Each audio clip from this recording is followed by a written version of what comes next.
Hey, this is Greg. I've been teaching Canva for many years to students all over the world, and my goal for this video tutorial is to give new and existing Canva users the best 2-hour overview and smart workflow approach that you'll find anywhere on the planet, so that you can go from Canva newbie to confidently crushing it with Canva and saving tons of time. This isn't something I just threw together. This comes from years of teaching Canva and seeing what content is consistently the most valuable to my students. Now, full transparency, I do have a full Canva course, and obviously I would love it if after watching this tutorial you felt like I was a good match for you as an instructor and you wanted to check out my full course. So I'll post the details of my course in the description below this video, but regardless of your interest in that, this tutorial is 100% free, and I really hope that you take a ton of value away from it. I'll post a content outline with some timestamp links in the description below in case there's something of particular interest you want to check out first, but I really hope to provide value throughout this whole video, so check it out, bookmark it if you need to come back to it, and thanks so much for watching. All right, let's dive right in. Okay, so let's start for the very basics for anyone that might be totally new to Canva. If you do not have an account yet, what you would do is come to canva.com, and then once you're there, you can follow this sign up for free link. Now, when you sign up for Canva, there is the Canva free plan. There is also a pro plan and a teams plan. I'm not gonna go through all the details here, but basically the free plan, you get a lot of cool stuff, but with the pro plan, you get some more advanced tools. You get a background remover for photos, for video. You get a magic resize tool that lets you resize your designs very easily. You get some other AI tools, and you just get more of all the graphic choices. In other words, you have more assets you can choose from. You have more templates. You still get a lot with Canva free, but you definitely get more with Pro. And I think generally, if you start using Canva a lot, the Pro plan is worth it, but you can also start with a free trial. Now I'm going to link a trial link down below. Now that is affiliate link, all that means is like I can earn a commission through that. It doesn't change anything for you, but I can earn a commission if you go through my link. It's just another way to support this channel. Then there also is a Canva for Teams plan, and with the Teams plan, it just gives you more tools that make collaboration and sharing easier when you're working on projects. So for work teams that are working together and using Canva together, then maybe you want to think of Canva for Teams. So when you do Canva for Teams, there is a price per team member. So I'm not going to go into any more detail on those, but if you want to get more details, you can search in Canva on their website. They have lots of information about all the differences between these choices, okay? So then when you're ready to go and you're ready to hit the sign up button, you can sign up through Google, through your Facebook account, continue with email.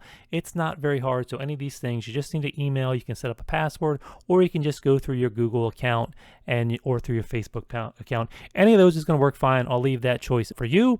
But then once you do that, then you're going to go up and sign up. And then when you come to canva.com, you'll log in and you'll be good to go. Then once you do log into Canva, you're going to get a home screen that looks like this. Now, they do sometimes change the look of it a little bit, but for the most part, the functionality and the basic look stays the same. This is basically where you're going to come and launch different design projects, and they're going to give you lots of choices in terms of the type of content you want to create. So if you want to create social media for Facebook, for Pinterest, for Instagram, if you want to do something for TikTok, if you want to do a poster, if you want to do a presentation, they have all these different formats, so they make it really easy because you don't have to figure out the size usually that you want for your document.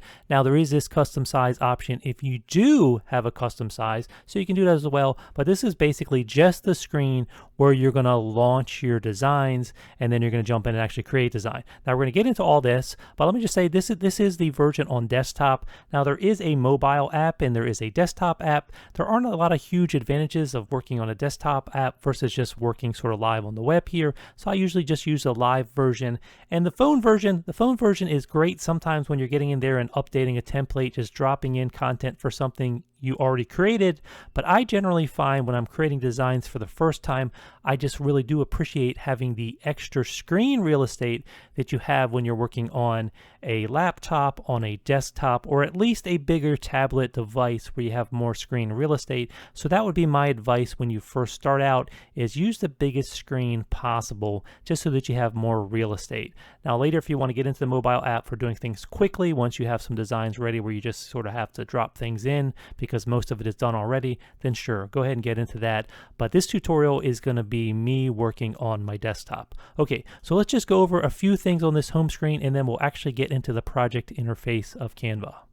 This main window here, this main section here, is where you're basically going to find different content types that you can launch, projects you can start. There are going to be a lot of templates where you can start with something that you already have, or sometimes there's going to be blank templates where they give you the document dimensions, but then you are creating the design. Now you also have a bar up top here.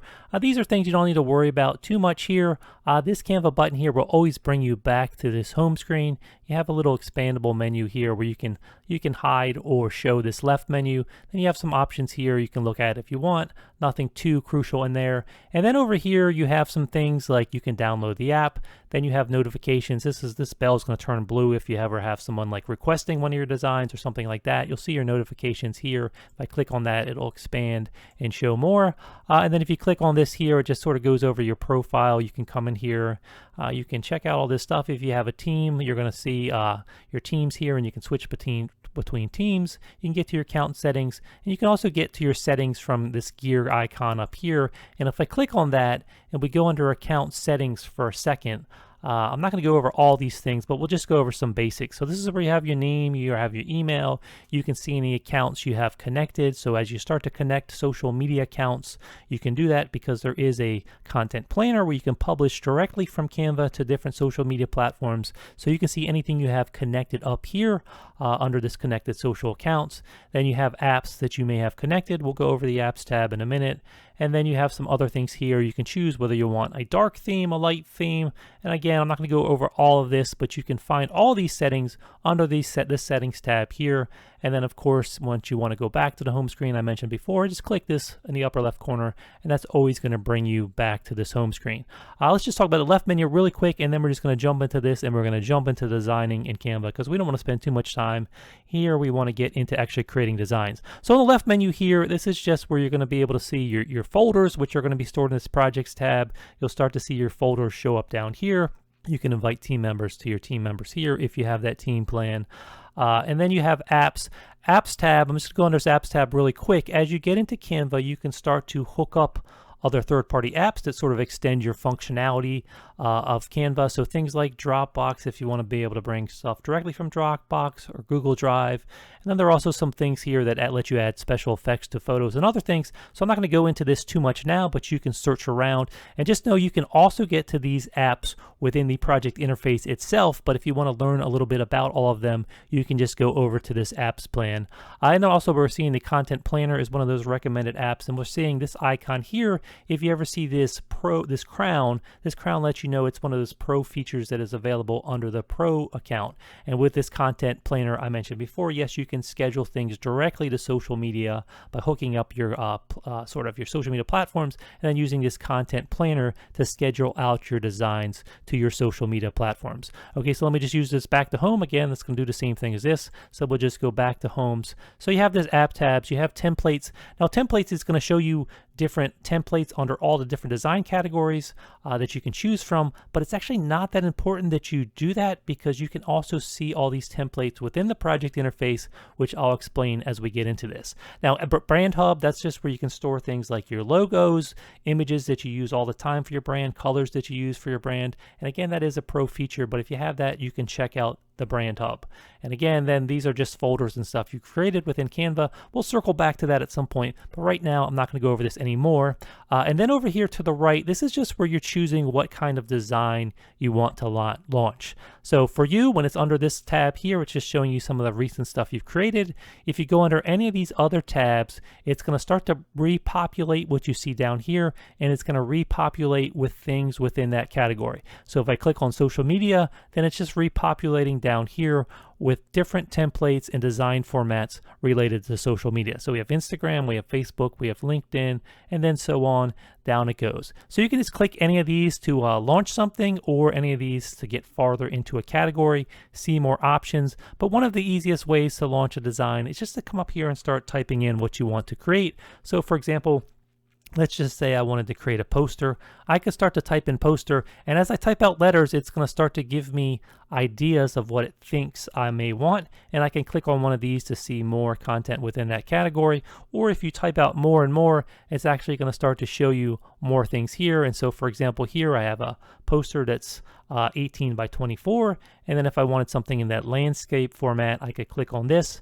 So again, different ways to launch designs.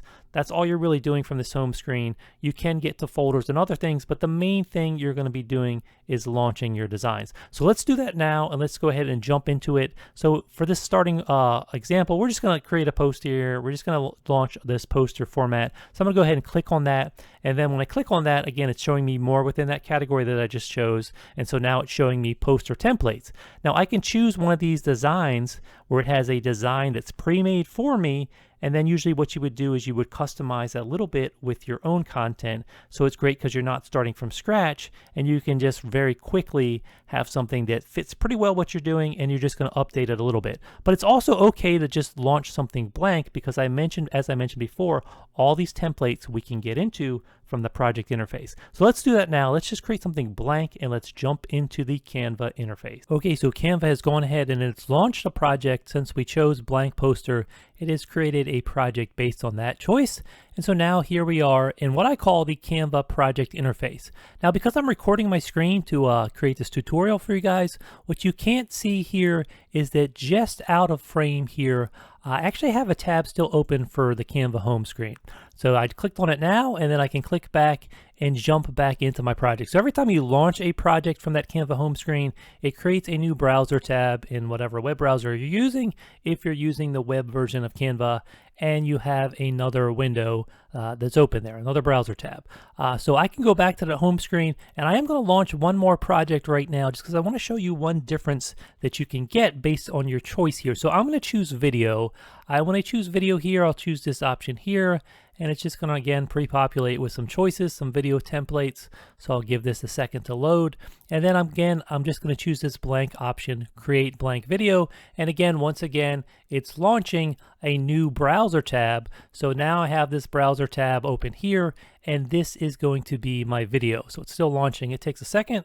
There we go. Now we're back into this project interface. Okay, so because I did that twice, I now have a tab open for my poster, I have a tab open for my video, and I still have that tab with my Canva home screen, which is now the video template, since that's where I last was on the screen here. So actually, whatever screen you launch from there, that's what it's going to take you back to. Now, coming back to this video format, the reason why I wanted to show you two different projects is because depending on what project you launch, you can get a slight difference in your project interface. Now let me show you what I mean. So I'm going to go back to that poster one, and we notice with this poster template, I have a page in my design here, and then at the bottom, I have the choice to add a new page. And if I add a new page, I'm going to get another page, and I can now scroll vertically up and down through the different pages I add in my design. So I can keep adding pages, and I can scroll up and down. Now, if I go back to that video project that I launched, we'll notice it's slightly different down here. Instead of sort of that scrolling, we now have this thumbnail view. And so I have this one frame here within, since I launched video, and this is 5 seconds. And if I add another page, again, what I'm getting is this thumbnail view. So I can continue to add different thumbnails. And just to show you that these are different, let me come into this one here, and I'm just going to, with my background highlighted, I'll just come in here and I'll make this a different color. I'll come into this next frame here, and I'll make this again, I'll make it a different color. So we'll just make it a different color, boom. And so now I can just click on any of these, and I can sort of navigate back and forth. Now this is because when I launch that video, it knows I'm going to have video content. So if you're launching a format that's going to contain video or something like animation, and it knows you're going to have sort of that animated format, that video format, then it's going to give you this timeline view, because this timeline editor is going to make it a little easier, where I can just click and drag, and I can make these different frames, sort of these different pages, as they call them here, longer in my video. So if I were to play this now, this first white screen will last for 5 seconds, then this green screen for 15.6, and then this blue one for 5 seconds. And again, you'd obviously be adding content here. You'd be putting in video, animations, other things, but I'm just showing you that there are these different formats, sort of this different ways to get to the different pages of your design based on what your starting project here. If I come back over here and I come back to that poster tab, here's that poster tab, I'm adding different pages. Now you actually can still put animation in here, so I'm just going to real quick come over here and choose animation. Let's see what it gives me, and I'll get into how we get to all these different things here. Actually, I wanted to come under the Elements tab, and we'll get into all this in a minute, but I'm just showing you an example here. Animation. If I could type animation, I'll just type something there, and it's giving me one of these. Let me just add one of these animated graphics. Now, once I add an animated graphic like this, I have this play option up here. And so I could click on this here and it would play a video preview of my project, but what this is telling me is that the total project right now is 19.6 seconds long. So if I were to export this as an MP4 or something, it would end up being 19.6 seconds. Now that's the total length of the project. If I click on an individual page, then it's showing me that this first page is 9.6 seconds. If I come down and click on a second page, 5 seconds, third page 5 seconds, so 5 and 5, that's 10 plus 9.6, that's where the 19.6 is coming from. Now, you can come in here and you can change the timings of these. For example, I'll just go to page 2, and if I clicked on it, and then I clicked up here, I could say, okay, let's make it shorter, let's make it 2.5 seconds, and so you can adjust the timing that way. However, a lot of the times, the thumbnail view that we're getting here is sort of the preferred way of working with video. Sometimes it's just a lot easier. Now, if you accidentally launch a project in one of these design formats where it's expecting static content and it gives you this page view, don't worry, it's still super easy to switch between these different design views. So all you would have to do is you have this flyout at the bottom, and you'll notice if I do that, it goes in between this thumbnail view and the page view. So again, I can scroll it down, and now I'm back into this page view, and now we can scroll vertically. If we want to have that sort of horizontal thumbnail view at the bottom, we go ahead and click Show Pages, and then we have our pages. Now there's one more step to get it all the way to the same project interface, because if I go back to this video one here where we launched, when we launched this video, we could also just come in here and we could sort of click and drag to change the durations of slides this way. However, on this project here, even though I changed this by clicking on this to fly it out like this and show the thumbnail view, I still can't come in there yet, and I can't change the timing of this, right? I can't click and grab the edges. I would still have to do it up here. However, you have this button at the bottom that says duration. If I click on this, now suddenly you'll notice I've changed it. This is now highlighted, and now I can click and change the duration of slides down here. So just remember, this timeline tends to be the preferred way of working with video animations. It's really handy to be able to just grab a slide and sort of make changes like that. But to do that, you got to make sure you know about this flyout menu at the bottom if you've accidentally opened the wrong project format. And then you also have to know this duration button here. Now, one more thing to know is that at the bottom of your screen, you have this sort of zoom. And by default, when you click on this zoom, it's zooming in on whatever page you are on the project. However, you can click on this little zoom page icon here, and it'll actually switch between zooming the page and zooming this slider here. So now, since I've checked it now and we see that little film strip highlighted, now when I zoom in, what I'm doing is it's actually making these sort of thumbnails bigger.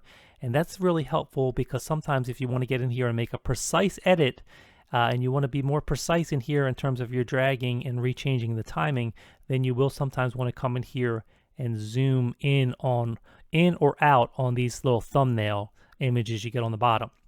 Now, once again, if you click on that again, you can get back to your zooming, your project window, and you can also click on this and you have options like fit fill. So if you choose fit, it's just going to fit it into sort of the maximum area that you have in your window. So that's a good place to return to if you sort of have it zoomed in too much and you want to get back to sort of a normal view. Okay, so that's sort of the basics of just how to get around here, how to understand how to get to the different pages of your design. Now let's get into all the options on the left here and how we're actually going to start to create our content and build out our design. So I'm actually going to twirl down here to the other view we can choose. So we have vertical pages, and we have these 3 pages in our design. Now by default, when you come into a design, you're just going to start with one blank page. So let me just go ahead and delete that, and I'll go ahead and throw away these pages for a second. So this is what it's going to look like when you start out, and it's going to start by default on this design tab. Okay, so this left menu here, this is how we're going to find content that we can add to our design. Now by default, when you first launch a design, it's going to come in here, and let me go ahead and let's close this keyword where we searched before. So by default, when you open up a new design, it's going to come in here. You're going to have a blank page, and this design tab is going to be selected. And then when this design tab is selected, you're going to have an option here to look at templates, and you're going to look at styles. Now, before we get into that, let's just talk about what we're seeing here. So we have this left menu here, but then there's another sub menu, and this menu here, what we're seeing here in this area changes based on which of these tabs we have selected. So you notice as I choose an option here in this left menu, I get different contextual choices here in this menu to the right, okay? So we have this menu on the left, but then as we make choices here, we're seeing different options over here. Now, I also want to talk about the structure here, because you'll notice if I come down here, you notice after apps, the apps option here, it looks like there's a little line here, and then we have some different options there, okay? So let me just explain this to you. So by default, and this may change because Canva does periodically go through updates, but as it stands right now, when you launch a project, you're going to see design, then elements, then brand hub, uploads, text, draw, projects, and then apps. But then everything else below this is going to vary from user to user, and it's going to show some of the most recent choices you've made. So I use this bulk create tool, so this is showing up here, but if I click on this, I actually can get an X and I can get rid of it.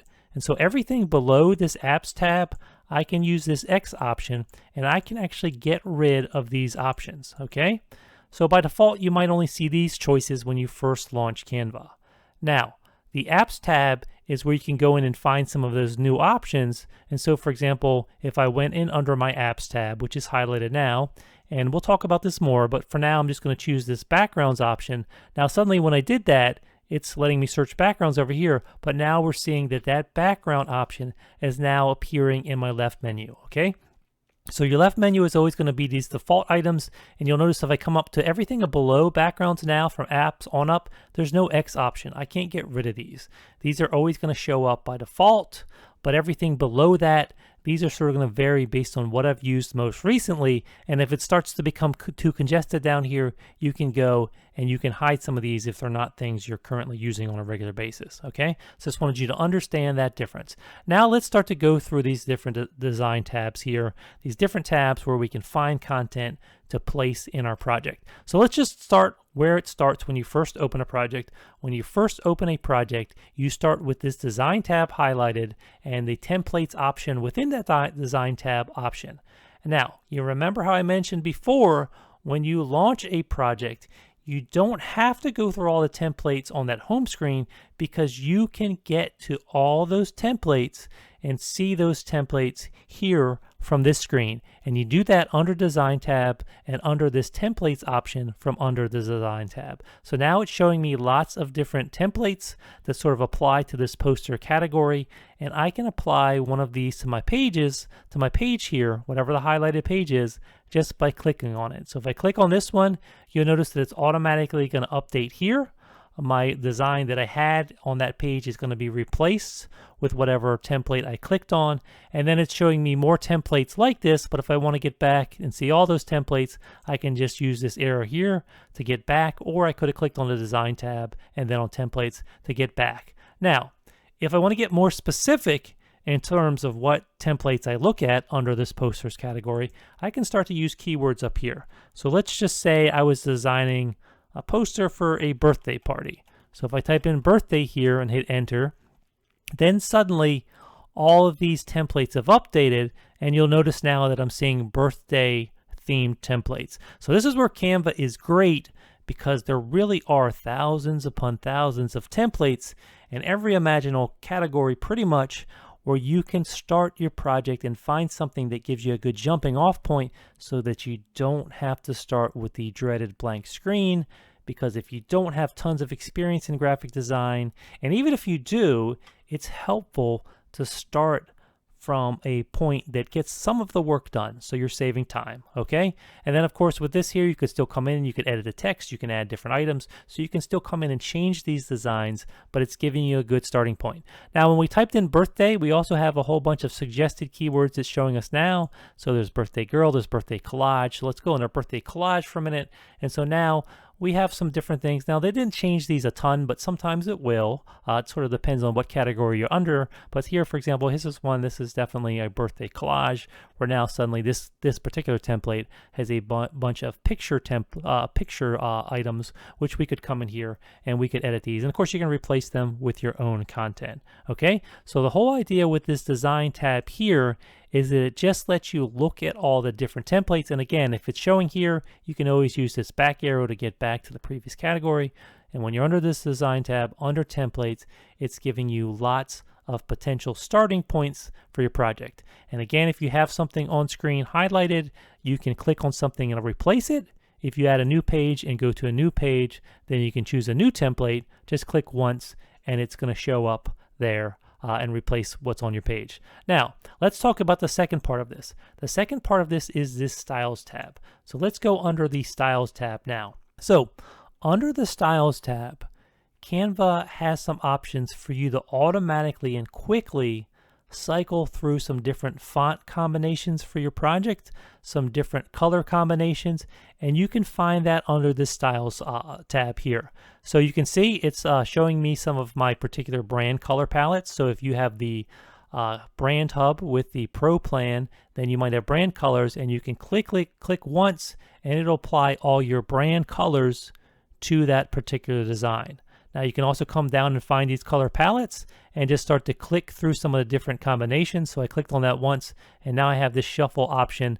And this design doesn't have lots of different color options, so this isn't a great example. Let me go back and let's find a template that has some more colors and some more fonts, just to give you a better idea. So this one here, I can't tell. I'm just looking for, let's just type in colorful just to see what we get, just to find something that's going to give us the starting point here. So maybe, let's see, looking for something that has a few different colors, so, and a few different fonts. So this might not be the best one, but here, I'm going to try this one anyway. So we have this one here, and again, now I'll go back. Now I'm going to come in under Styles, and so now if I click on some of these different color combinations, so you have color palettes, color combinations, and if I come in here and hit See All, I can click on one of these, and suddenly it's going to go ahead and it's going to change all the colors. It's going to change all the fonts. Well, actually, I'm under just color options now. So this is just cycling through colors. So if I click here, it's just automatically cycling through the different color options, and it's restyling that. Now, I also have this apply to all pages. So if I found a particular color palette that I liked doing this method, I could apply to all pages, and it would apply it across all pages of my design. So that can really save a lot of time. Now, of course, you can come in manually and click on an item on your screen and change the color, and we'll get into that. But just know you have these style options. Now, it's just showing me styles here for this particular page for the colors. But usually when you're on a page, let's just come back to this first page here. So let me just highlight this first page. Oh, I see why. The reason why it's only showing me a few options here is because I have a keyword up here. So because I made this mistake, that's kind of good for you to know. Sometimes if you're seeing limited options and you're like, where are the other options? Make sure you come up here and clear this filter. So now when I clear this filter, now I'm seeing that, oh, there's lots of options here, and I can adjust the colors by using any of these color palettes. I can click See All to see if there are more color palettes. So if I click See All, I have all these different color palettes. So I could choose this pink palette here. And then again, of course, I could use this shuffle button, and it's going to continue to sort of shuffle through things sort of within that color palette. But if I want something totally different, I could choose one of these other options. And again, it's applying those different options to my design. Let me get back out of color palettes for a second. You also can do the same thing with your font sets. So you can see how we have basically two different fonts within a design. We have this one and we have this one. And now if I come down here and I start clicking on these font sets, I can again do the same sort of thing where I can very quickly click on that, and it's going to update all the different fonts within my design. And again, if you did something and you like that, you can apply it to all pages. So by default, there's usually 3 different stylings of fonts, which if I come back under my text menu for a second, usually there's a heading, there's a subheading, and there's body text. And you can sort of define in your brand hub what default styling you like for these different categories. But when you're going through a design and you're using under the design tab, you're using this styles button, what it's doing is it's looking for what it thinks are headings and it's styling those one way. It's looking for what it thinks is your subheadings. It's going to style those another way. And then the third font's going to be whatever your body text is, okay? But the styles tab is a way to really quickly just sort of go through some ideas and see if you find something you like. Now, of course, you can click on text and you can come and you can choose between lots and lots of different fonts and not bother at all with this styles menu. I just want you to know that this is here because sometimes it's a really good way to quickly get some ideas. Now, we talked about fonts, we talked about colors. You can also do both together. So in other words, this is font sets, this is color palettes, but here if I'm looking under combinations and I click see all, now what this is doing is it's changing the color and it's also changing the font.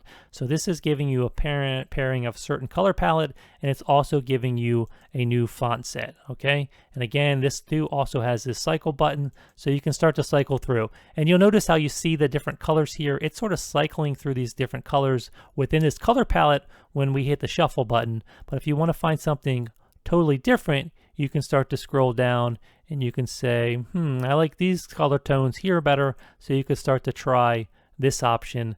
And again, it's going to just automatically cycle through those styles every time you hit the button here.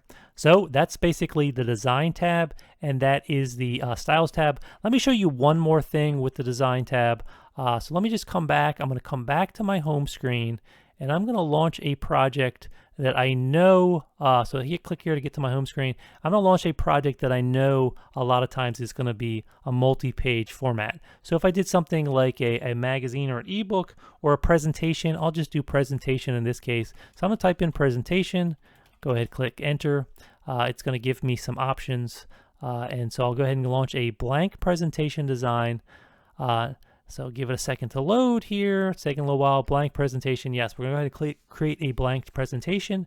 And now, like I said, by default, when you first launch a project, it is going to start under that Designs tab, and it's going to start under the Templates for that Design tab. So anytime you launch a project, even if you launch a blank project, you're going to start by seeing all these templates. Now, as we go through, what I wanted to show you is sometimes when you have a format where it's commonly a multi-page format, then you're going to start to find templates that are multi-page templates. So you can see lots of these templates have a number 1 of 10 at the bottom. And then if you just hold over that, it's going to start to scroll through the different pages. Now, if I click on that, it's actually going to expand it out and show me all the different pages that are part of this design.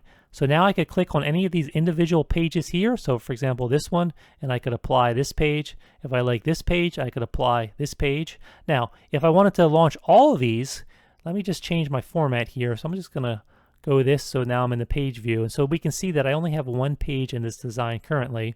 And we can actually see that if I go back to the other view. If I go back to the other view, we can see we have one page here. We have one thumbnail at the bottom. If I wanted to apply all these to my design instantly, I could actually hit apply all pages. And then suddenly if we watch the bottom here, it's going to build out a new project, 1, 2, 3, 4, 5, 6, 7, 8, 9, 10. And so it has gone ahead and it is created this whole presentation for us using all of the slides that were part of this template. Okay, so this design tab can be really helpful. And we'll back out using this arrow here. Now, we talked about templates and we talked about styles, but now suddenly that we launched this presentation format, suddenly we're getting a third option. We have this option of layouts now. So if we go under layouts, it's not finding anything for this slide. It won't find it for every single design page you have, but let's try a different one. Let's click on this slide here. And now we see suddenly we're getting these suggested layouts. Now this little beta symbol here lets us know that this is a Canva feature that's still in beta. That means they're still doing some testing. They haven't officially rolled it out as a completed full feature to everybody, but they are working on it, and it is something to get excited about, because now what it does is now they have this feature called layouts under this design tab, where you can take and you can look and see based on the content on the page. You can click on some different options here, and what it's going to do is it's not going to change your content fundamentally, but it is going to come in here and it's going to redesign it. Now sometimes it's going to add some little some little color shapes and things to make your design interesting. Sometimes it's going to remove those, but what it's doing is it's taking the basic content, the text, the message, the images, and it's keeping those functionally the same, but it is coming in here and it's giving you some different choices. And again, this is very helpful because just sometimes you know sort of what you want your content to be, but getting it to look nice on the page, getting it to fit a certain format, it's tough sometimes. So this is just sort of a good brainstorming thing to either find something you like instantly or sort of push you in the right direction when you're working on a design. So again, this is all under the Design tab. Templates, styles, and then sometimes now you're going to see layouts, this beta option, which is going to let you automatically sort of reformat and change the style and the layout of what you have on the page. Okay, so let's start to go through these other options now. So here's a blank project just so we have plenty of room to work with here. And we talked about the Design tab. Now let's talk about this Elements tab. So if you're not sort of starting with a design here, or even if you do start with a design from the Designs tab, usually then you're going to be bringing in some of your own content. So if you're doing so utilizing any of the many thousands of free content and those pro paid content items that Canva has, you're usually going to be doing that under the Elements tab. So if I just click under the Elements tab, you're showing me that it shows me recently used elements, and then it's showing me lines and shapes. It's showing me graphics, stickers. We have photos, video content, audio content, charts, tables, frames, grids. We'll talk about what these are. And then all these different collections that Canva has, sort of curated all these different collections. So there really are lots and lots of different content types that you can add and make use of in your design projects. And this is one of the things also in Canva, besides having all these template options that really make it easy and really save you a tons of time. Because think about it in the past. Imagine you're creating a PowerPoint or something. Well, there usually aren't that many assets that you have immediately available to add to your design project. But with Canva now, there's tons of stock photography, there's tons of video, tons of things that you can just instantly search for and bring into your project. Okay, so we're going to get into these different content types. Just real quick, I'll go over lines and shapes since that's on the screen right now. If I click and add any of these lines and shapes to the screen, I can just click on one there from this submenu, or I can click See All and I can get in farther, and I can click on something here and add it to the project, and then I can click on and move it around. But what I want to point out to you is sometimes it's in Canva, it's helpful to start to use keyboard shortcuts. So I know from using Canva that there's a keyboard shortcut for adding a rectangle. To add a rectangle, all you do is tap R on your keyboard, and it's instantly going to add a rectangle to whatever page of your design that you happen to be on. And the reason why that's super useful is because I can see all the shapes here. Well, guess what? If you add a shape to your design, then you have this shape menu, and I can go in and I can just very easily change it to any shape I want. So all I have to do is I don't even have to go in under the Elements tab. I can just tap R to get that rectangle on screen, and then I can use that shape menu to change it to whatever I want. Now, when you have a shape on screen, you're going to have a new contextual menu up here. So based on the different content that you add to Canva, it's going to change what you see in this menu above your design. So let's just come back to the Elements tab, and we went under the Shapes category, but let's say we wanted to add a photo. Could be any of these things. So we could go into Photos and See All. You can also just start by searching up here. So let's say you were searching for an image of a dog. So I'm going to type in dog, and when I hit enter, it's going to start to show me down here lots of different results across lots of different categories, right? So there's graphics, there's photos, there's videos, there's audio. So all these different categories. So I can instantly jump into the category I want. So I typed in my search up here, but now I can hit See All here if I want to see all the photos of dogs. And now I'm in under this Photos option. So right, I could have gone into the Photos category just by going under the Elements tab, but really you're going to see lots and lots of different results. So usually the right place to start is by typing some sort of keyword up here to instantly and immediately filter your results, because that's really how you get to what you want to find. Give some sort of keyword search up here, and then you can navigate through the different categories. And then if you find something you like, boom, you can click on it, you can add it to your design. Now, once you have it in your design, you can resize it. You can do all sorts of different things. We're going to talk about that. But first, let's just go through a couple of the different other items here under the Elements tab.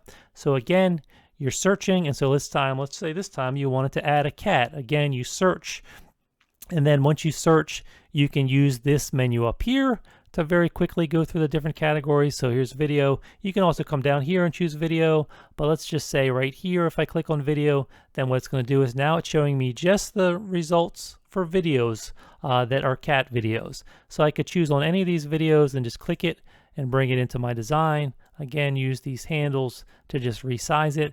And now I have this video that's part of my design. And once again, you notice we have different options up here because now we have a video selected. Okay, let's go back one more time over here. And also want to point out that once you do a search here, okay, you can clear it by just using this X here, but you also have this option to the right of that, this little slider icon. If you click on this, what it's going to do is it's going to bring you into this filter menu.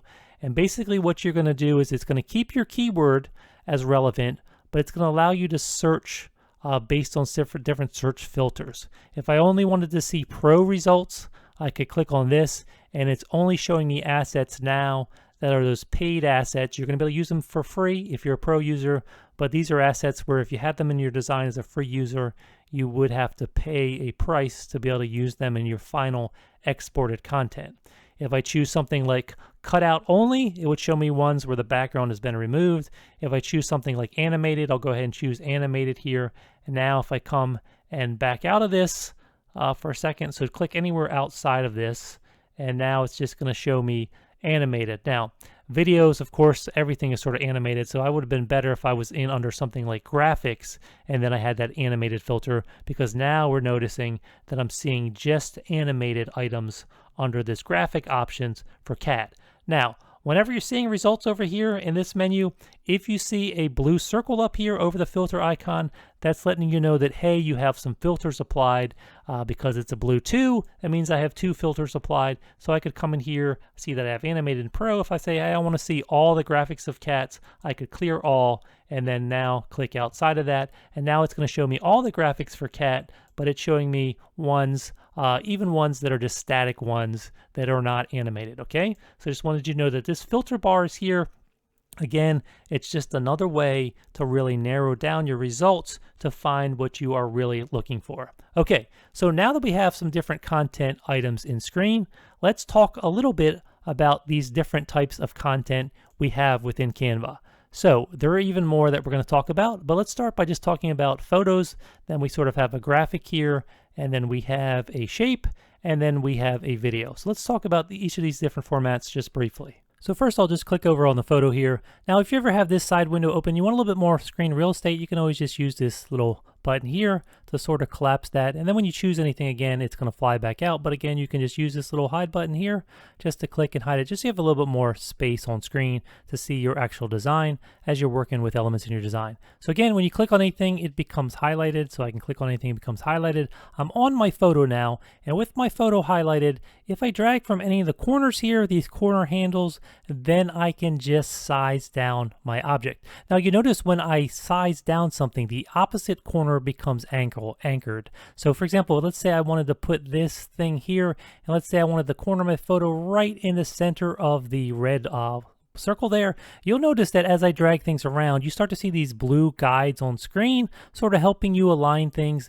and it'll snap to those guides. So for example, when I'm moving towards the corner of this, right when I get the corner of my photo over the corner of that circle, I see how it sort of snaps into position. I'll move this other cat out of the way for a second, and then back to my thing here. So now if I wanted to keep anchored there, I would resize from the opposite corner, and you notice no matter how big or small I resize this dog photo, it stays right here with the bottom right of my photo in the center of that circle. Now obviously if I use this control handle here in this corner, it's going to anchor this position, and so suddenly I'm going to lose my anchor position there. And if I wanted it back, I would have to click and drag. So just keep in mind, as you're resizing your photos from the corners, it's that opposite corner that's going to stay anchored in position, and everything else is going to resize. Now there is a way around that. For example, let me just center my photo over this red ball for a second. So I'm going to move it until I see right there is probably the center of the ball. Now, if I were to choose now a corner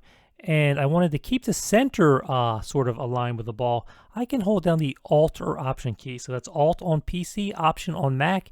Now when I resize, suddenly I'm doing it from the center outwards because I'm holding down that Alt or Option key as I click with my left mouse button on one of the corners and drag things out, okay?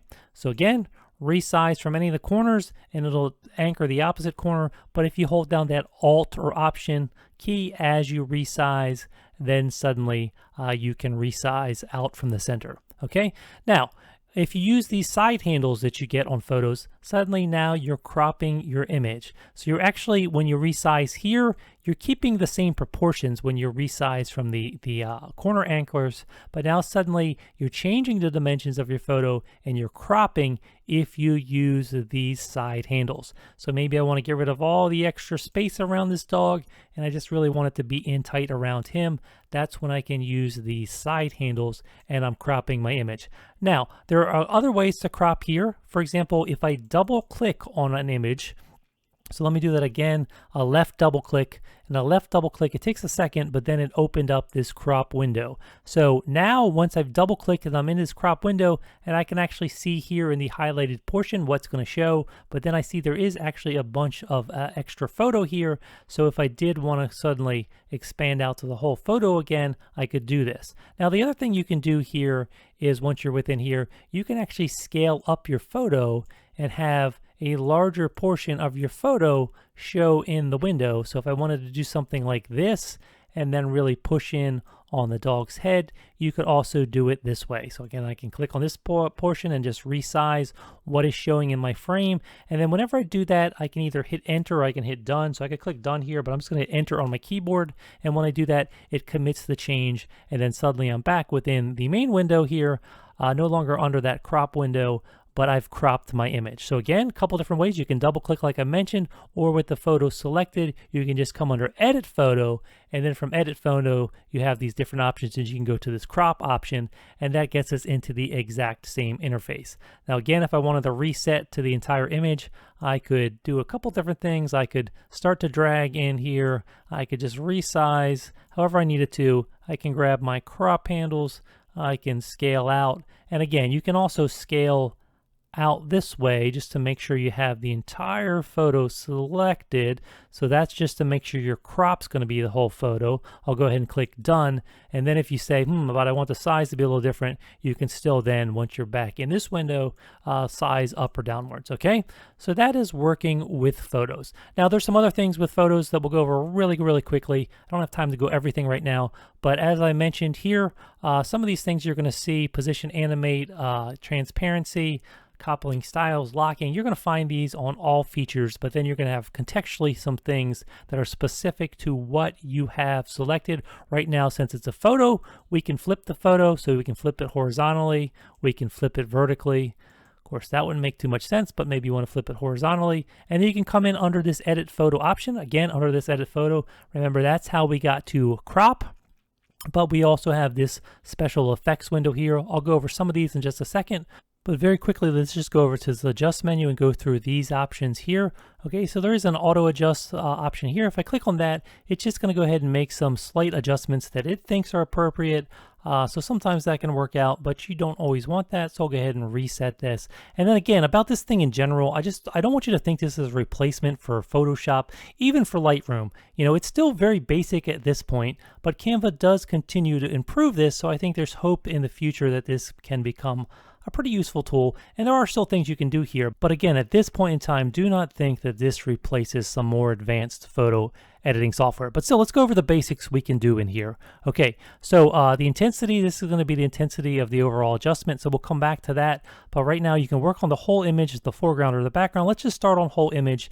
And then, of course, you have a temperature slider here, so you could come in here, sort of adjust that color temperature. You can do the same thing where you come in here and adjust the tint. Brightness, you can make your photo brighter, you can make it darker. Contrast is just going to make it more punchy, sort of punch up the whites, punch up the blacks. If you go the the other way, you're sort of reducing that tonal range, creating sort of a flatter image. Then here, highlight, shadows, whites, and blacks. So think of blacks and whites as the brightest and the darkest parts of your image. Highlights are sort of bright images, but not quite the brightest brights, and shadows again are going to be darker areas but not quite the darkest darks. So you can use these different sliders to sort of bring up and bring down those different tonal ranges of your images. So if I bring the shadows up, it's sort of lessening those shadows. If I bring it down, suddenly we're getting more of those shadow areas. Again, the blacks, if I go down, it's getting rid of some of those, but if I bring them up, it's really bringing back those darkest image. It's making them even darker. Same thing for the whites. If I bring it up, it's making those white areas even whiter. If I bring it down, suddenly it's making them a little darker. Vibrance and saturation, that's just sort of going to push sort of the color saturation and vibrance even farther. Now, saturation tends to push all of your color tones, and so it can really quickly get heavy-handed, so be a little careful with this.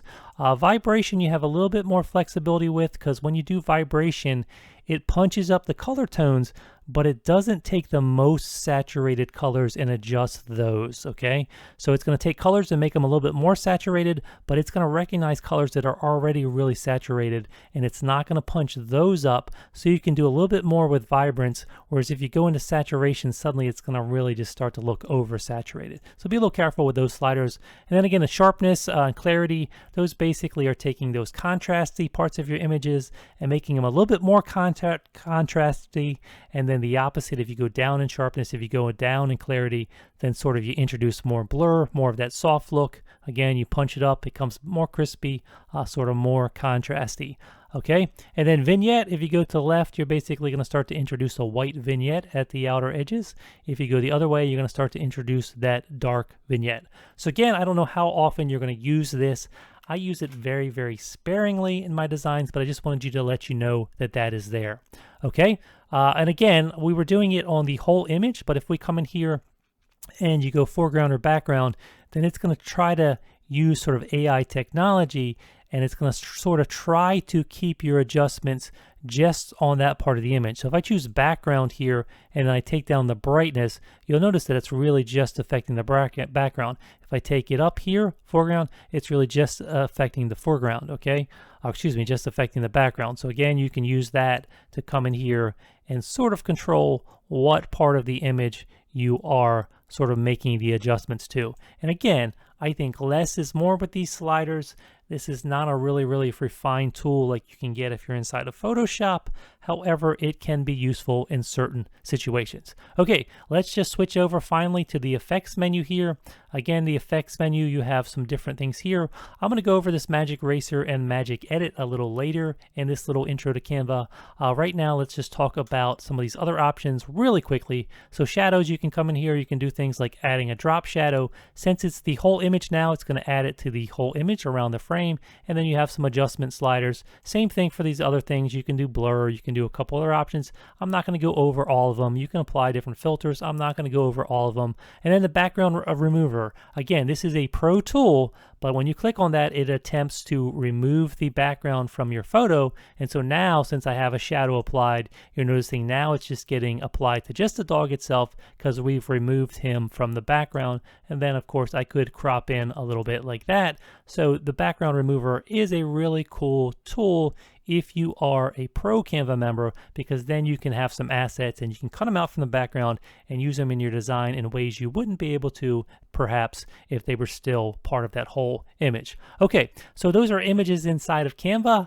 I'll let you play around. I'm not going to talk about them anymore. Let's move over and talk about some of the other content real quick. So now I am clicked over, and this was a graphic I added, and you notice with him, I really have the same options here, and that's because even though he came from under the graphics menu, so I found this guy when I was under elements and I typed in cat, and when I went to cat I went to graphic, because you can see this isn't really an actual photo, it is a graphic element, but the reason why I'm getting under edit photo this menu at all and having all the same options is because this is a bitmap graphic.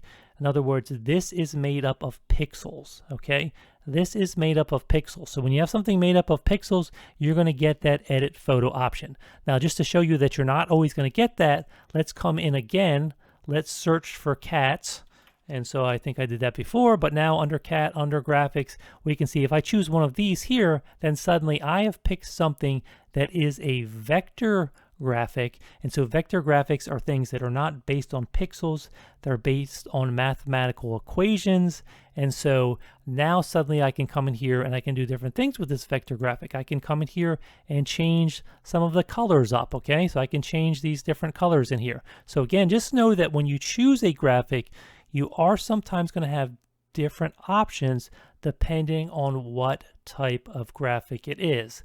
And again, this is sort of a pixel-based one. So if I start to size this cat up more and more, you can notice that I'm going to start to lose quality as I size him up and bigger and bigger because I'm sizing up individual pixels. Now, if I come to this vector graphic and I size him up, he's going to stay really crisp at his edges because, again, this is vector-based art and there are mathematical equations controlling this, so I'm not really changing anything when I make him bigger. I'm still going to have those sharp edges. So other differences between vectors and sort of pixel-based graphics, you'll notice when I click on this cat, I have the same option to crop in, but suddenly if I click on my vector art, I no longer have that cropping options, right? I can still crop, but I can no longer do it with these little side handles. Now I have to come up here, I have to come under this crop option, and then when I go into the crop, I can do things like I can still grab these handles and size down. So I can do the same sort of thing, but I have to get it to it a different way because I no longer have these side handles that are going to appear on the pixel-based art. So those are some differences between working with different graphics and different photos here. And of course, shapes are going to be even more different. As I mentioned before, you'll have the shape menu to very easily be able to change between shapes, but you can also come in and do things like add a border or a stroke effect to your particular shape. So I could make it a solid one. I could make it something that has dashes. I'll make it a solid one. You can do things like up the weight and change the weight of that stroke. And then you can also just add some corner rounding to your shape in general. So you can actually get totally different shapes, even though you started with one particular shape. And again, if you shift from one shape to another, all these styles that you have applied here are going to carry through to whatever new shape you are picking. And then of course, if you wanted to adjust those, you have to come in here and under these three lines here, and that's where you're going to be able to make adjustments. Okay, and of course, if I wanted to come in here and change the color of that, I could come in here and suddenly change the color of that stroke we have around our shape. Okay, so that's working with shapes, that's working with photos, that's working with graphics. Now videos are even different, and so I'm not even going to talk about videos right now. We're going to circle back to videos. We don't have lots of time, so let's move forward now on just now that we sort of understand how to work with some of these things. How do we select them? How do we position them? How do we keep them track of them within our project? Let's jump through, and I'm going to teach you some basics that are going to be really important and help you save time and help you save headaches and help you stay organized as you work with different elements in your designs. Okay, so how do we select and move elements around in our Canva designs? And by elements, you know, I mean really anything you can add to your design. In this example here, I have some basic shapes on this page, but what I'm going to tell you, this is going to apply to whether you're selecting text, whether you're selecting a photo, a graphic, a shape. It's going to work with everything. So with all these items here, if you click and then click on anything, you're going to see this blue bounding box around it. And notice when I move off of this with my mouse cursor, suddenly my page has that blue bounding box. So you can also sort of select the entire page that you're working on. But if I click on an individual element, then that individual element is selected. And I know that because of these bounding box and of course all the corner points and things like that, I know that that is selected. Now, I can select on something other ways too. I can click and drag with my mouse. And when I'm talking about clicking and dragging now, I'm talking about with my left mouse button. So if I click on this with my left mouse button, suddenly it's selected. And for shapes, sometimes you can actually type into the center of a shape. That's why I'm seeing that little cursor in the center there sometimes.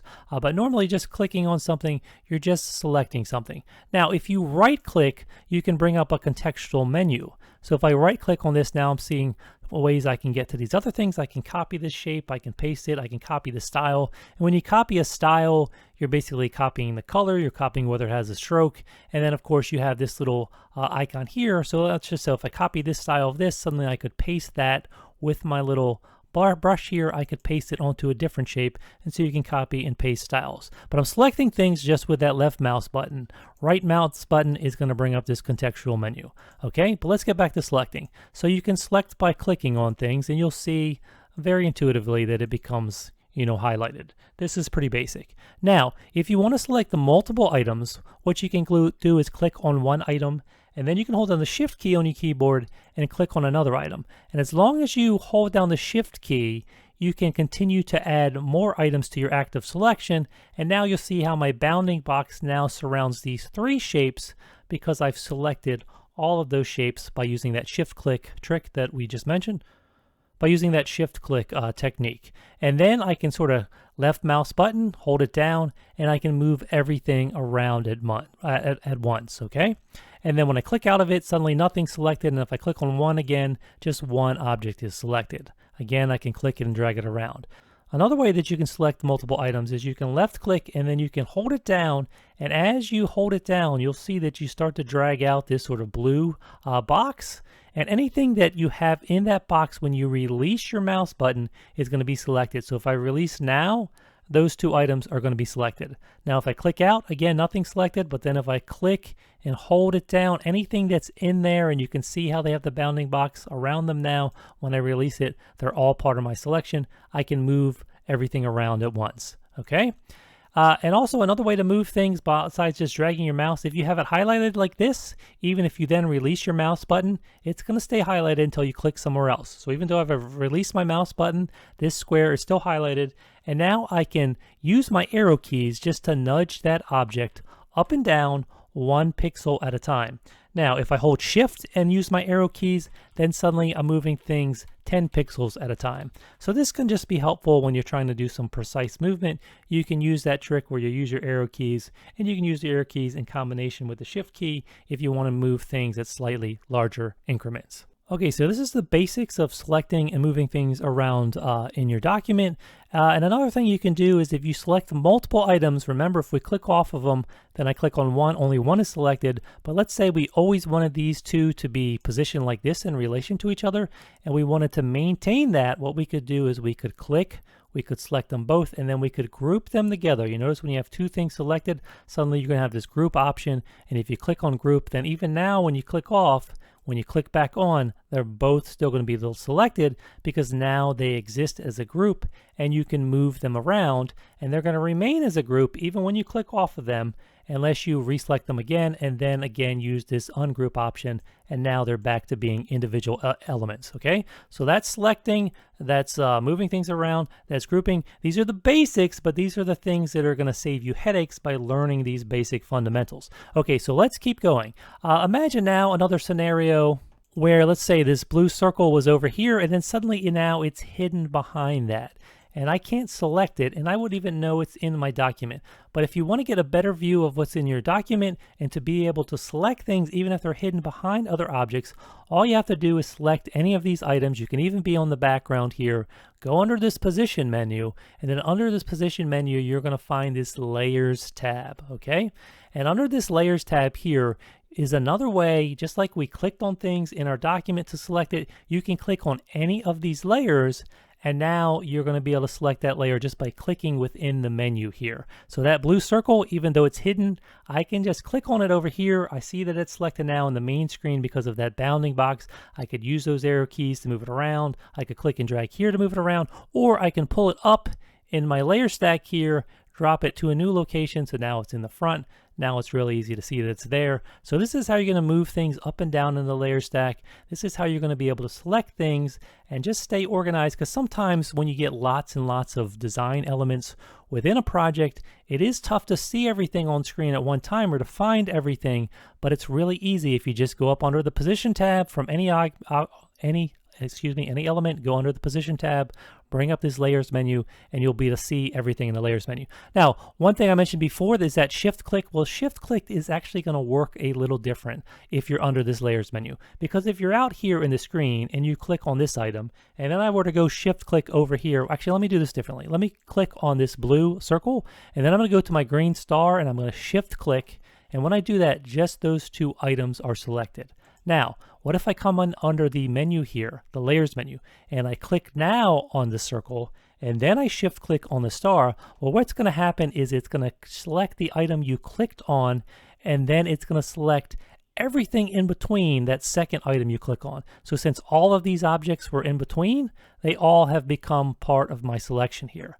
Now, if I'm within the layers menu here and I just want to click this item and then just select the green star, but not the items in between, that's when you're going to use the control key. That's control key on Windows, the command key on Mac, and then you can control click, and then you will just select 2 items. So I can do that. I can select 2 items, and then I can click on any other item. It's going to get rid of that selection and just select the new item that I've clicked. Or again, once again, if I wanted to select this item and all the ones in between, I could do that shift click, and then suddenly those 4 items are going to be selected. So again, these are just useful tricks to know, ways to select things on screen, ways to find and select things using this new layers menu inside of Canva. Really helpful, so make sure you understand how this works. And again, once again, you can just grab these handles here and you can move anything up and down in the layer stack. You even have your background element.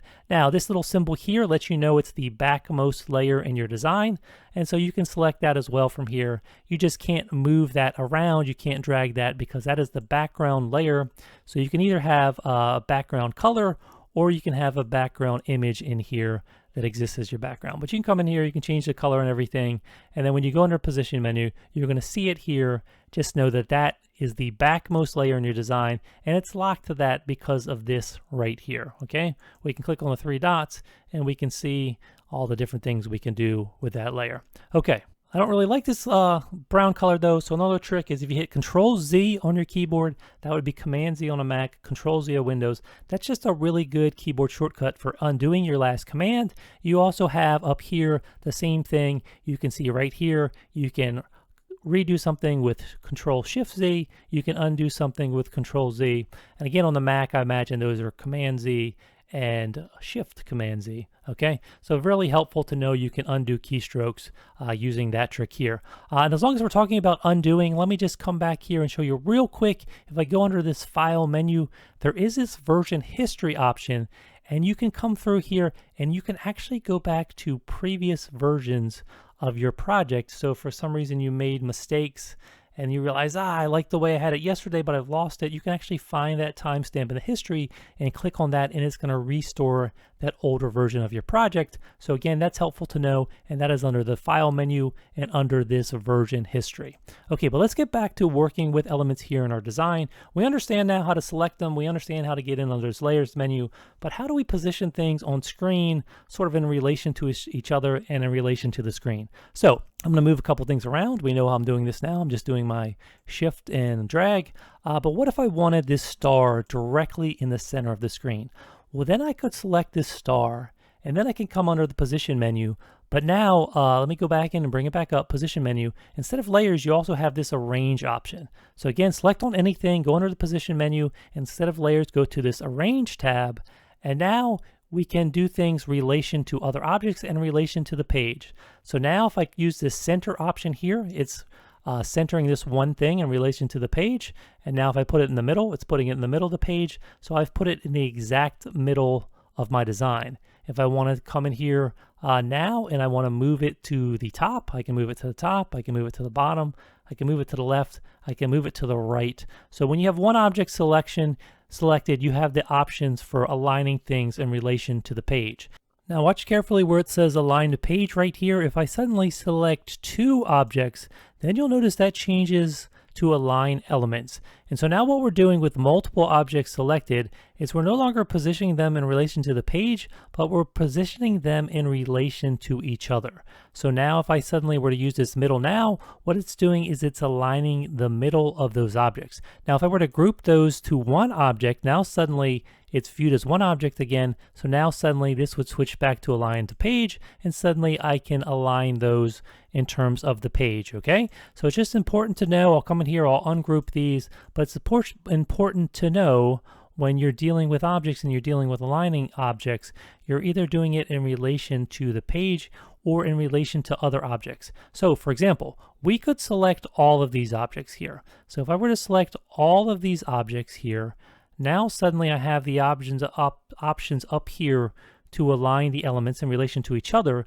but since we have more than 2 objects, now suddenly we have spacing between those objects where we can space evenly. So what I could do with all of these is I could say I want to align the tops of all of my objects, but then I also want to make sure that I tidy them up using this option, or I just horizontally, I'm making even space in between them. I think I want to do that. So now horizontally we have even spaces between the objects. And if I decided, maybe I want the middle of the objects aligned instead of the top, I could do that. Or maybe I want the bottom of my objects aligned with each other. So you can very quickly align elements on your page. And when you're doing graphic design and you're trying to make things look nice, a lot of time alignment is going to be very important just to make things look better, but also to make that readability and that hierarchy within your design make sense for your reader. Now, when you're spacing things evenly, it's going to depend a lot on what the outer 2 elements are. What is the farthest element to the right and the farthest element to the left? For example, if I selected all of these now again, and once again, I'm going to bring them all together and align to the top. Once again, I want to have horizontally equal spacing, but you notice my leftmost object remained my leftmost object in the same position, and my rightmost object remained in the same position in terms of how far right it is to the screen. So in other words, you have to set those to begin with. So if I knew I wanted things to span from this side of the page to maybe like right here on this side of the page, I would have to get that spacing right first. Then you select everything. Then once again, I'll align the tops of my objects, I'll align them horizontally, and now suddenly I have things spaced across the page in the manner that I was hoping, okay? And once you do this and you still have everything selected, you can group it or you can just move it all together, and you can still move it around, but you have to use these positioning options here if you want to get the spacing nice and even, okay? So that's very important to know. Again, that's the other option you have under the positions menu. You have the layers, but then you also have this arrange tab where you can really easily tidy things up in your design. Okay, let me go ahead and delete these elements. They're all selected, so I'll just hit the delete key on my keyboard to clear them out. Now let's spend a little bit of time talking about text, and we'll also talk about grids and frames. So text has its own tab over here to the left. So if I click on text here, what you're going to see is you're going to see any fonts that you have as part of your brand hub, if you're a pro user and you have that brand hub. Otherwise, you'll just see the default heading, subheading, and body text stylings that Canva offers. And then you can click on any of these and it'll add that to your design. So you can add a heading, you can add a subheading, you can add body text. And then they also have all of these pre-made sort of fonts that come in, I should say pre-made font stylings that come in with a particular font. They come in with a particular styling. So for example, if I click on this glow, I'll click on this glow and it brings in this glow text, and I can see that this glow text has a number of effects applied to it. So if I go under here, I can see that it has this neon effect applied to it with an intensity of 65. Now I could clear that out and just have the basic font, and it still has the colors and it still has the size applied. But so go ahead and delete that. Just wanted to show you that there are a number of ways you can add text to your design. You can just click on this, but then you can also click some of the pre-styled options you have here. And then of course, once you have everything in here, you click, you move it around just like we talked about before, but you also have up here where you can choose between all the different fonts. So you can choose all different fonts. You can use different search elements if you want. You could try calligraphy, open sans. If you start to type something up here, you'll start to get all these other options here, and they'll give you these different fonts. So if you want elegant, you could click on elegant, and it's going to show you the font types that meet that category. So different ways of finding fonts. Then you're going to come over here if you want to change the font size. You can change the font color, and then any styling, bold, italicized related to that. You also have an option for just immediately going between all capitals or lowercase letters. And so you have all these options, and then you have other options here that have to do with alignment and spacing, which get a little bit beyond everything we're going to cover in this tutorial.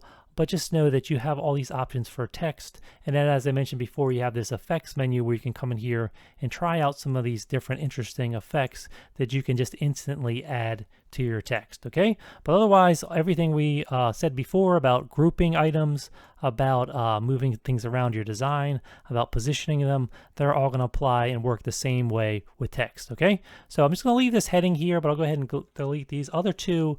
Now let's talk about grids and frames. So if we go under elements, the one option, one of the options we haven't talked about yet are grids and frames. And I want to mention those just because they are going to be really important. So I can come and I can sort of, if I scroll down enough, I'm going to see frames, I'm going to see grids. I also could have searched up here, but what I'm going to do is I'm just going to add a basic frame, so this circular frame, and then I'm going to add a basic grid here, okay? Now, grids and frames are pretty similar. although there are some little bit of differences, okay? So when I add this grid here, this is my favorite thing to add, just a single grid element. If I hit see all here, you'll come in under grids and you'll notice that there are ones that are just single columns, there are ones that are like multiple columns. So if I click this one here, this is actually a 3-column grid. Let me get rid of these ones on top or move them down a little bit just so we can see. These are a 3-column grid, right? And you can bring something in like this, and then I can come in and what I can do is I can drop things directly into that. Now I think it's going to be simpler if I just drag that down and bring up a simple option here, these two. So let's start with these. Let's move my heading out of the way. Okay, and so then let's just go under elements and let's go into some photos. So I'm just going to go under photos. I'm just going to hit see all. It doesn't matter what it is at this point. I'm just showing you some examples. So we're going to let it load some photos over here. And the idea is are these grids and frames are things you can bring over into your design as placeholders, and then what you can do is you can grab photos and other things and you can drop them directly into those grids and frames. So I can drop an element directly into that and have it automatically take up just that space in my design, okay?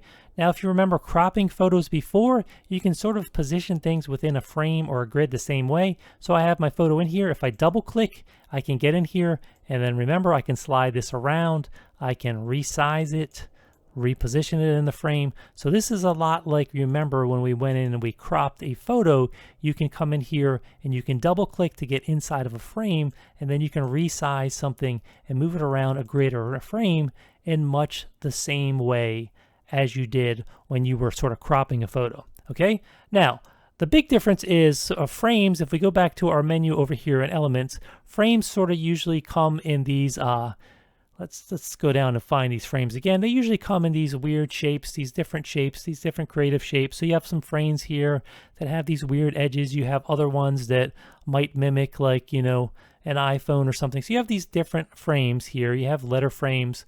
And then grids are usually just basic shapes that you can use to create columns and other things. If we see our grids here, grids are basically just a certain number of rows and a certain number of columns, okay? So here's another example of a frame that is 3 rows, right? And I could still come in here, I could resize it, I could size down those rows, I could pull it in from the side, I could change sort of the way it looks dimension-wise, but it's always going to be 3 rows, okay? So all these things can be really useful. You just have to think of these as content placeholders in your design, okay? So for example, I'm going to get rid of some of these other ones, but let's just say we did want to use this circular frame, so we might always have it positioned in our design, and we might always have it grouped with this heading. So I could grab both of these together, I could group them together, then we're moving them around, and we might have them as part of our design.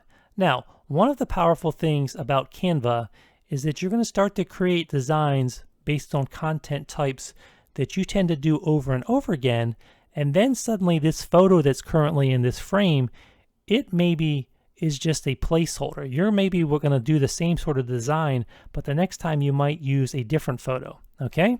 So you could save this off as a template, and you could have a photo in here, or you could even just have the frame blank. Now let me ungroup this for a second, and now if I click back on this frame, I use these 3 dots right here, you see I can detach this image, right? So I can take this image, I can just throw it away. Now, I could save this document here as a template, and anytime I jump back in and I want to create this design again, I can come in here and I can just drag a photo into it. So you may have photos that you upload, so I could go under my uploads. Haven't talked about the uploads tab, but all you do is you upload your own files here, so your own images, your own video, your own content, and then suddenly you have things that you can really quickly just come in here, bring it here, and drag into frames, okay? So if I could take this one here, I could reposition it, and suddenly I have content that I'm dragging into a frame, okay? So these frames, these grids, again, they are great placeholders when you want to have a photo element in your design, okay? Now, I'm going to delete this photo again. Just come over here, detach image. I just want to point out, if I delete that you can click on this. You can also just set a background color, okay? So I can set a background color there, okay? So what if I did that and I just wanted to have that as sort of an outline color around my frame? Well, then I could just hit Control-C to duplicate it, or Control-C or Control-V. I could also come up here and just choose this duplicate option. Now, remember, As you drag things out, you get these friendly guides, so I can actually get the one frame directly over top of the other one when I see it aligned like that. Now let me just change the color so this is obvious. So we'll change this one now. We'll make this a yellow, and then suddenly when I resize, remember, if we use the Alt or Option key, I can resize from the center downward, and so suddenly now I could take and I could have it so the red color is just sort of a border around the outside, sort of like that stroke option you have when you're working with shapes. And then what I could do is come in here, and if I want to delete this image, or actually I don't have to delete an image because right now we just have a background color, right?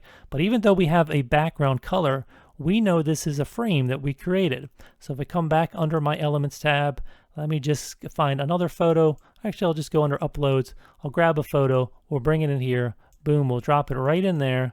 Again, we can reposition it. So now we're using two frames, and one we're just using so we have this stroke effect, and the other one we're actually using to have an image in your design. Okay?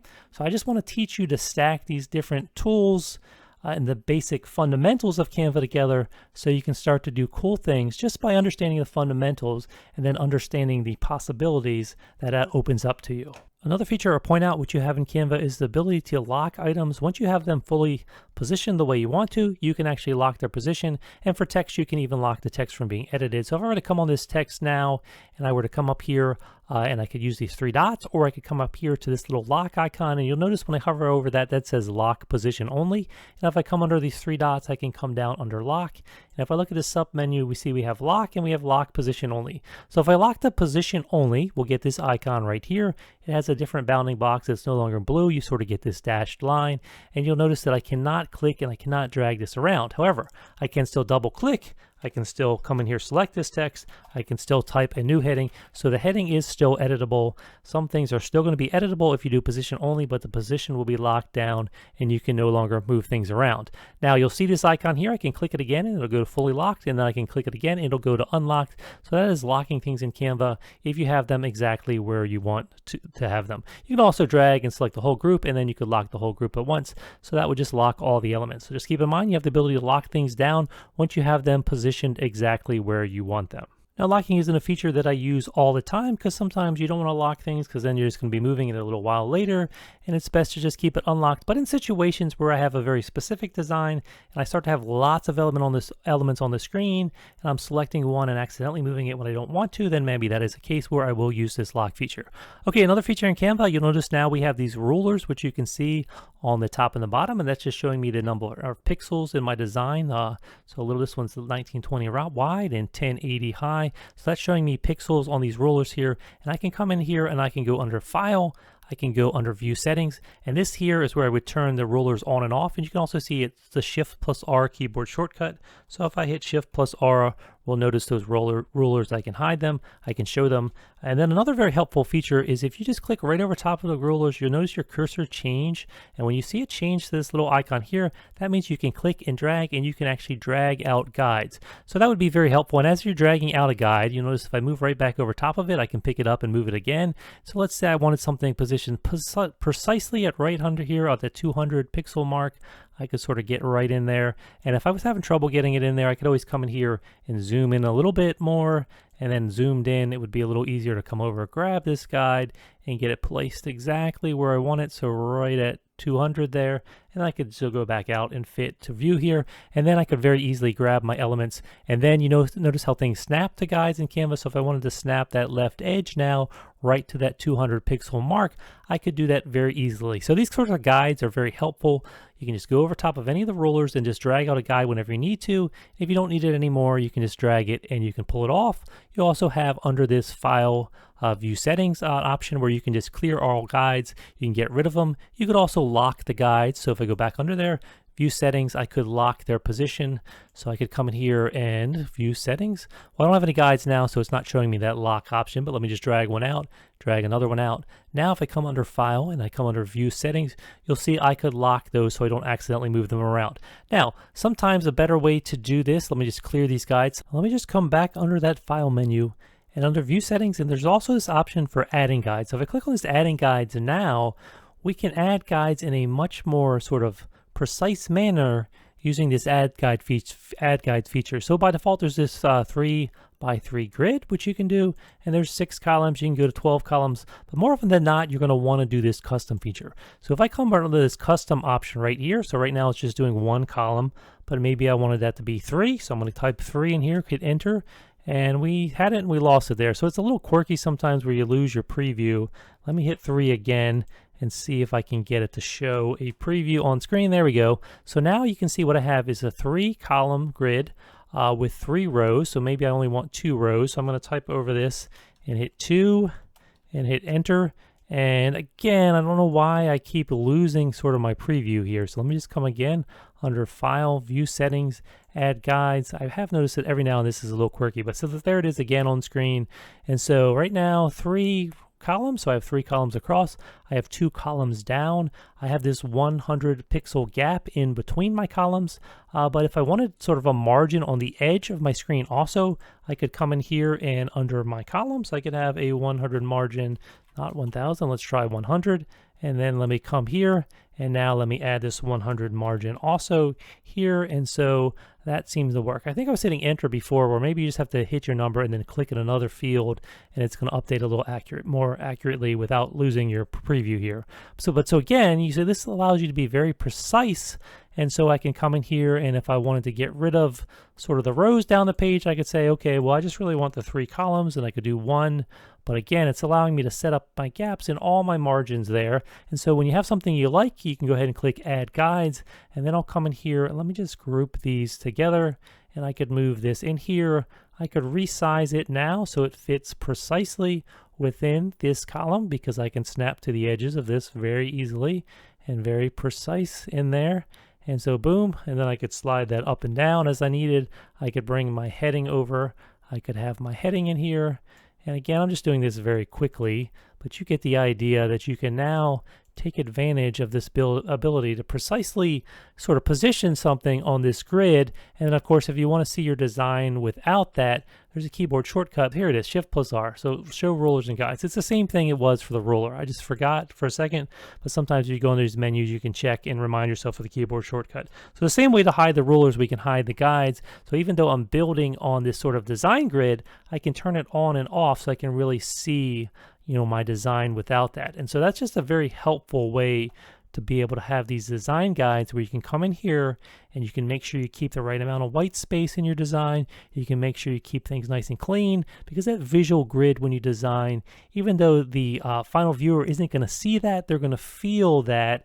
It's just going to help you keep information more organized. So these guides, the ability to add these guides and the ability to have these rulers is just very helpful. So make sure you take advantage of that. Again, you can drag guides out from rulers. And again, under here, this File, View Settings, this is where you're going to find all the options. Ability to add guides, this Add Guides feature here. You can build out as many rows and columns as you want, and you can sort of control sort of what the column gaps are going to be and what the margins on the side and the edge of the page are going to be. So make sure you take advantage of that feature.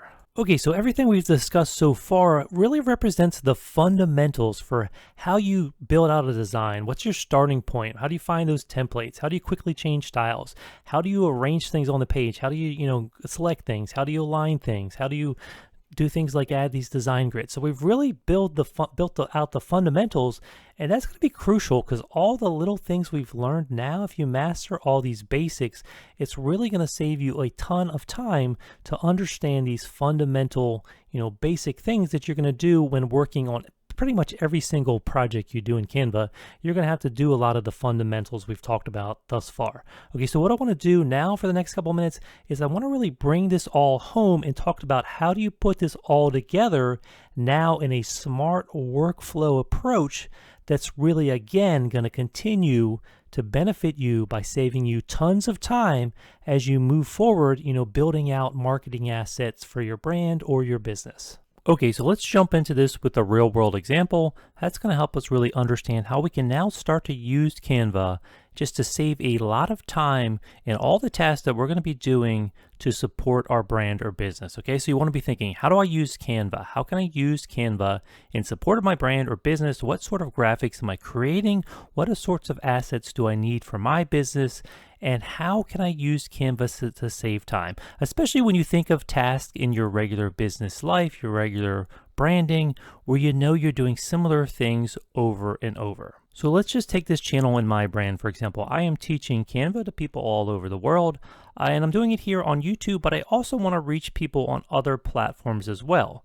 So for example, I might want to reach people on Facebook. And so one of my regular features on Facebook might be just introducing new features as Canva introduces new features, because that's something they do on a regular basis.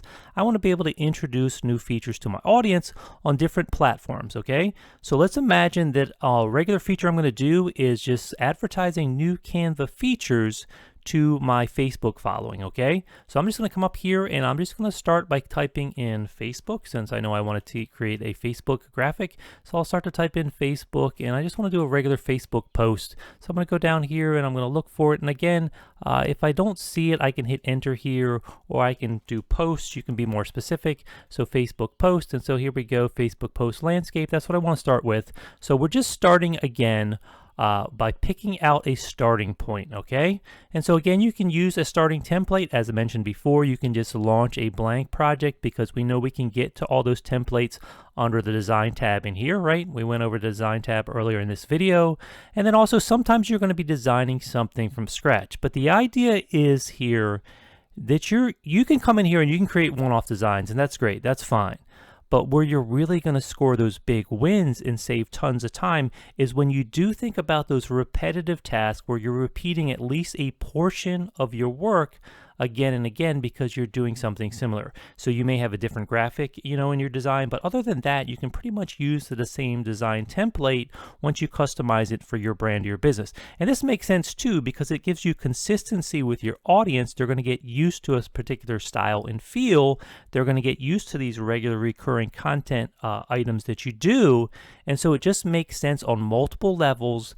And you're not only, building consistency with your audience, but you also are going to end up saving a ton of time. So I'm just going to give you an example here by designing something real quick, and then we'll see how I really quickly can turn this into a lot of different assets for my business. And when I need to create new content, it's going to be something where I'm not starting from zero and I'm saving a lot of time. Okay, so I know what I want to create here is a Facebook post that's basically going to be, mainly graphic in nature, and it's just going to highlight a new feature within Canva. And then, within the comments of that Facebook post or something, I might point back to this YouTube channel. So mainly what I hear is I want some sort of post that's going to sort of highlight a new feature, maybe a little blurb about it, but basically it's going to be the title of the feature and it's going to be an image of the feature. Okay, so I did a little peeking around here. And I didn't find a template that was exactly what I wanted here. Here's one here, which I thought was interesting, but I would also want a graphic in here. So you're going to find a lot of times that you're going to have to come in and you're going to have to customize, and you're going to have to sort of create the asset you want. You're not always going to find the template that's exactly what you want. A lot of times you can find a good starting point, but then you're going to have to do some work to make it your own. So this particular template is very simple, just a background image and 2 text elements. That's great because I want to create something simple, but not all of this is going to work here. I mean, I don't mind a confetti element in the spotlight, but I don't think this particular background is going to work exactly. So what I'll do is just click on the background. I'll go ahead and hit delete. Now we can't see my text, but it's still there if I just give this background a color. So I'll just come in here and click and give this background a black color so we can see that my text is still there. Okay, so now I want to go ahead and fill out this design. But before I do, what I'm going to do is I'm going to start to organize my brand assets, things that I'm going to use on a regular basis, making use of folders in Canva. And I can't stress this enough. Having a really good organizational structure within Canva that you can get to regularly and use in your content, things that are part of your brand assets, things that you're going to be using again and again, that's going to save you a ton of time. And you can use your brand hub for this if you're a pro user and you have that brand hub, but you also have unlimited folders even if you're a free Canva user, and you really can use folders for storing those brand assets and really staying organized. And I'm going to work through this example just so you see what I mean. So if I just jump back to the Canva home screen for a second, on the home screen you do have this projects tab over in the left menu, and if you go under this projects tab, from here on this screen, you can access all the designs you've created previously, and you can see all your folders. So here are my folders within Canva, and if I click see all, I can actually see all those, and I can come in here and I click add new, and I can create a new folder, or I can upload to a folder. And then once you have a folder, I'll just click on one of these folders here. If I click on this folder, use these three dots, I'll actually come in here. You can start this folder to make it a favorite. You can change sharing options on who on your team can access it, things like that. You can share it with other people via their Canva email. So there are lots of things you can do with folders, and you can create them right here underneath this projects tab. Just come under folders, or even if I just go back here under all projects, let me just go back out here for a second because we're in under folders. Actually up here I can go between my designs, my brand templates, my images, folders, all. Even if I'm under the all tab here, I can come under folders here, and I think I can create a new folder right here.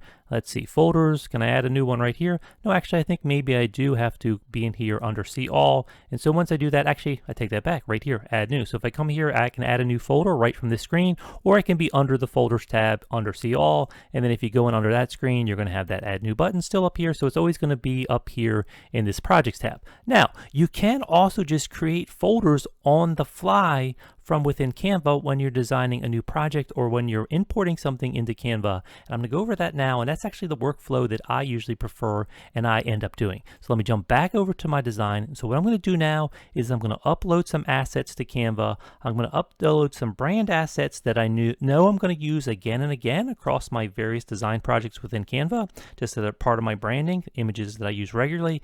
And then I'm also going to upload the images that are going to be specific to this project to highlight new features within Canva. Now, sometimes I'm going to be uploading a new image because I'm going to be doing a new feature, but there also is the ability to create things in bulk. So you might be creating lots of content that's going to serve your brand and you're going to publish over the course of several months, but you might have all those assets ready. So you might be able to create all the graphics at once. And that's another way to save time. So you can bulk create. And then the other thing you can do is create just a template in Canva that you're going to reuse again and again, so you're not starting from zero. Okay, so let's jump into that now. Now I can come over to this uploads tab within Canva, and I can upload files. And then what you're going to do is it's going to let you navigate somewhere on your computer, and you can come over here and you can find something. So here's my Canva experiments. So I could jump in any of these folders on my computer and I could upload something. Now I actually usually don't do that because I think there's an even easier way to upload assets into Canva. I don't even have to be under this uploads tab. I could be, but I could come back to the design tab here, and what I'm going to do now is I'm just going to drag over my Windows Explorer screen so you can see what I'm doing, but this would work on the Mac too if you're using the Finder on Mac. Basically, however you navigate and find folders and files on your computer, you can drag in files automatically into Canva, and they're just automatically going to be uploaded. So I'm actually working with two monitors here attached to this computer, but I will just drag my Explorer window over into the window I'm recording here so you can see what I'm doing. So I just have this Explorer window here, so I can navigate in here, and I have some brand assets, and so I know I'm always going to be using this Canva logo a lot. I'm also going to come in here and grab this cutout picture of myself that I sometimes put on my videos. And then also I'll grab this logo here. So I'm just control clicking. That would be command click on a Mac just to grab all these files. And then I'm just going to drag them over so you can see I have these three files. And you'll notice as soon as I get close to this left menu, you notice how it changes to this drag to upload photos. So if I just drag anything from my computer over here and just release them, boom, then they're automatically going to be uploaded into Canva here. Now, whenever I'm importing assets like this into Canva, I like to just drag them over like this because I usually do multiple things at one time.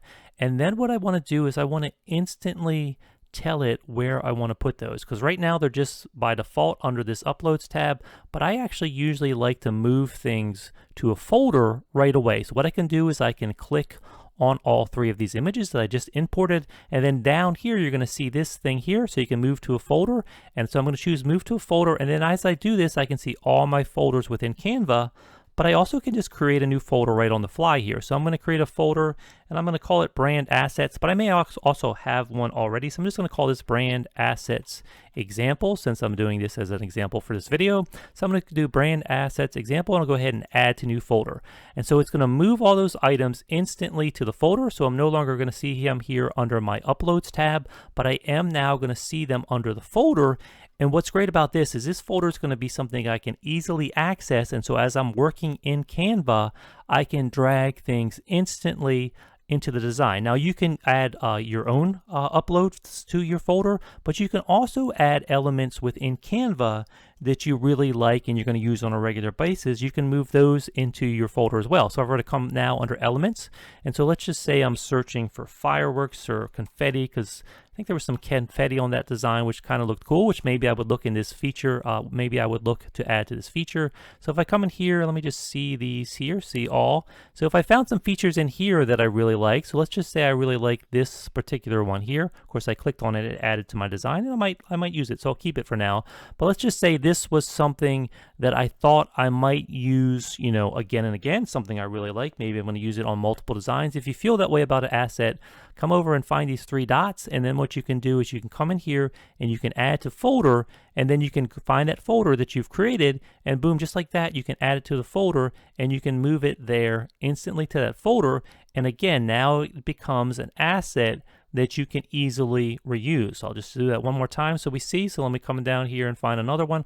I'll click just to bring it into my design so I can look at it. But if I like it, I could come in here and again, find those three dots, come in here, add to folder, navigate here. You can search for folder. So if you didn't know, you know, where it is, it didn't show up right away, you could start to type out the name of it. Here's that brand assets example.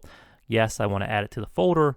And so now I've added it to my design. Okay, so now I'm going to go ahead and delete these two items since I just put them in here. But let's say I'm working from scratch now. I'm like, I want to use that asset that I know I have in my folder.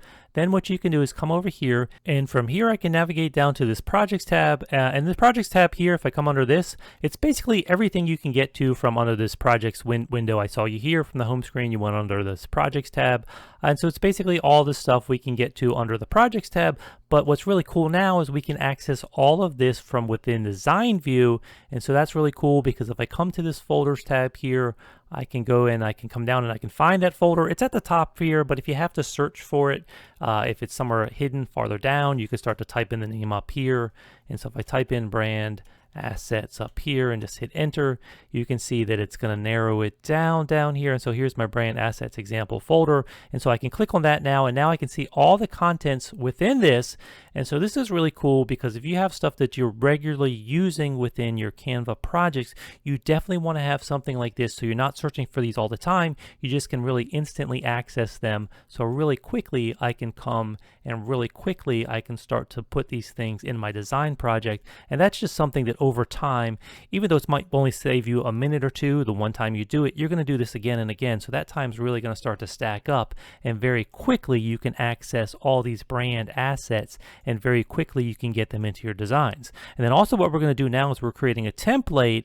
So all the time we're spending now, even though we've saved time doing this, we're going to save even more time again and again, because we're not even going to have to do this in the future every time we create something in this style. When we're doing a new feature post about a new feature of Canva, I'm not going to have to redo this work, because I'm just going to use this design template, which I'm setting up now. So I just really want to stress to you the importance of using folders to stay organized, folders that you can access quickly, whether it be brand assets that you use all the time across all your designs, or maybe you're working on a particular project where you're going to be creating a couple of designs under a certain theme. Then at the very beginning of all that, you might want to just set up a project folder that has all the assets that are part of that project, so you can access them very quickly. So this is just about building a smart workflow as you work within Canva.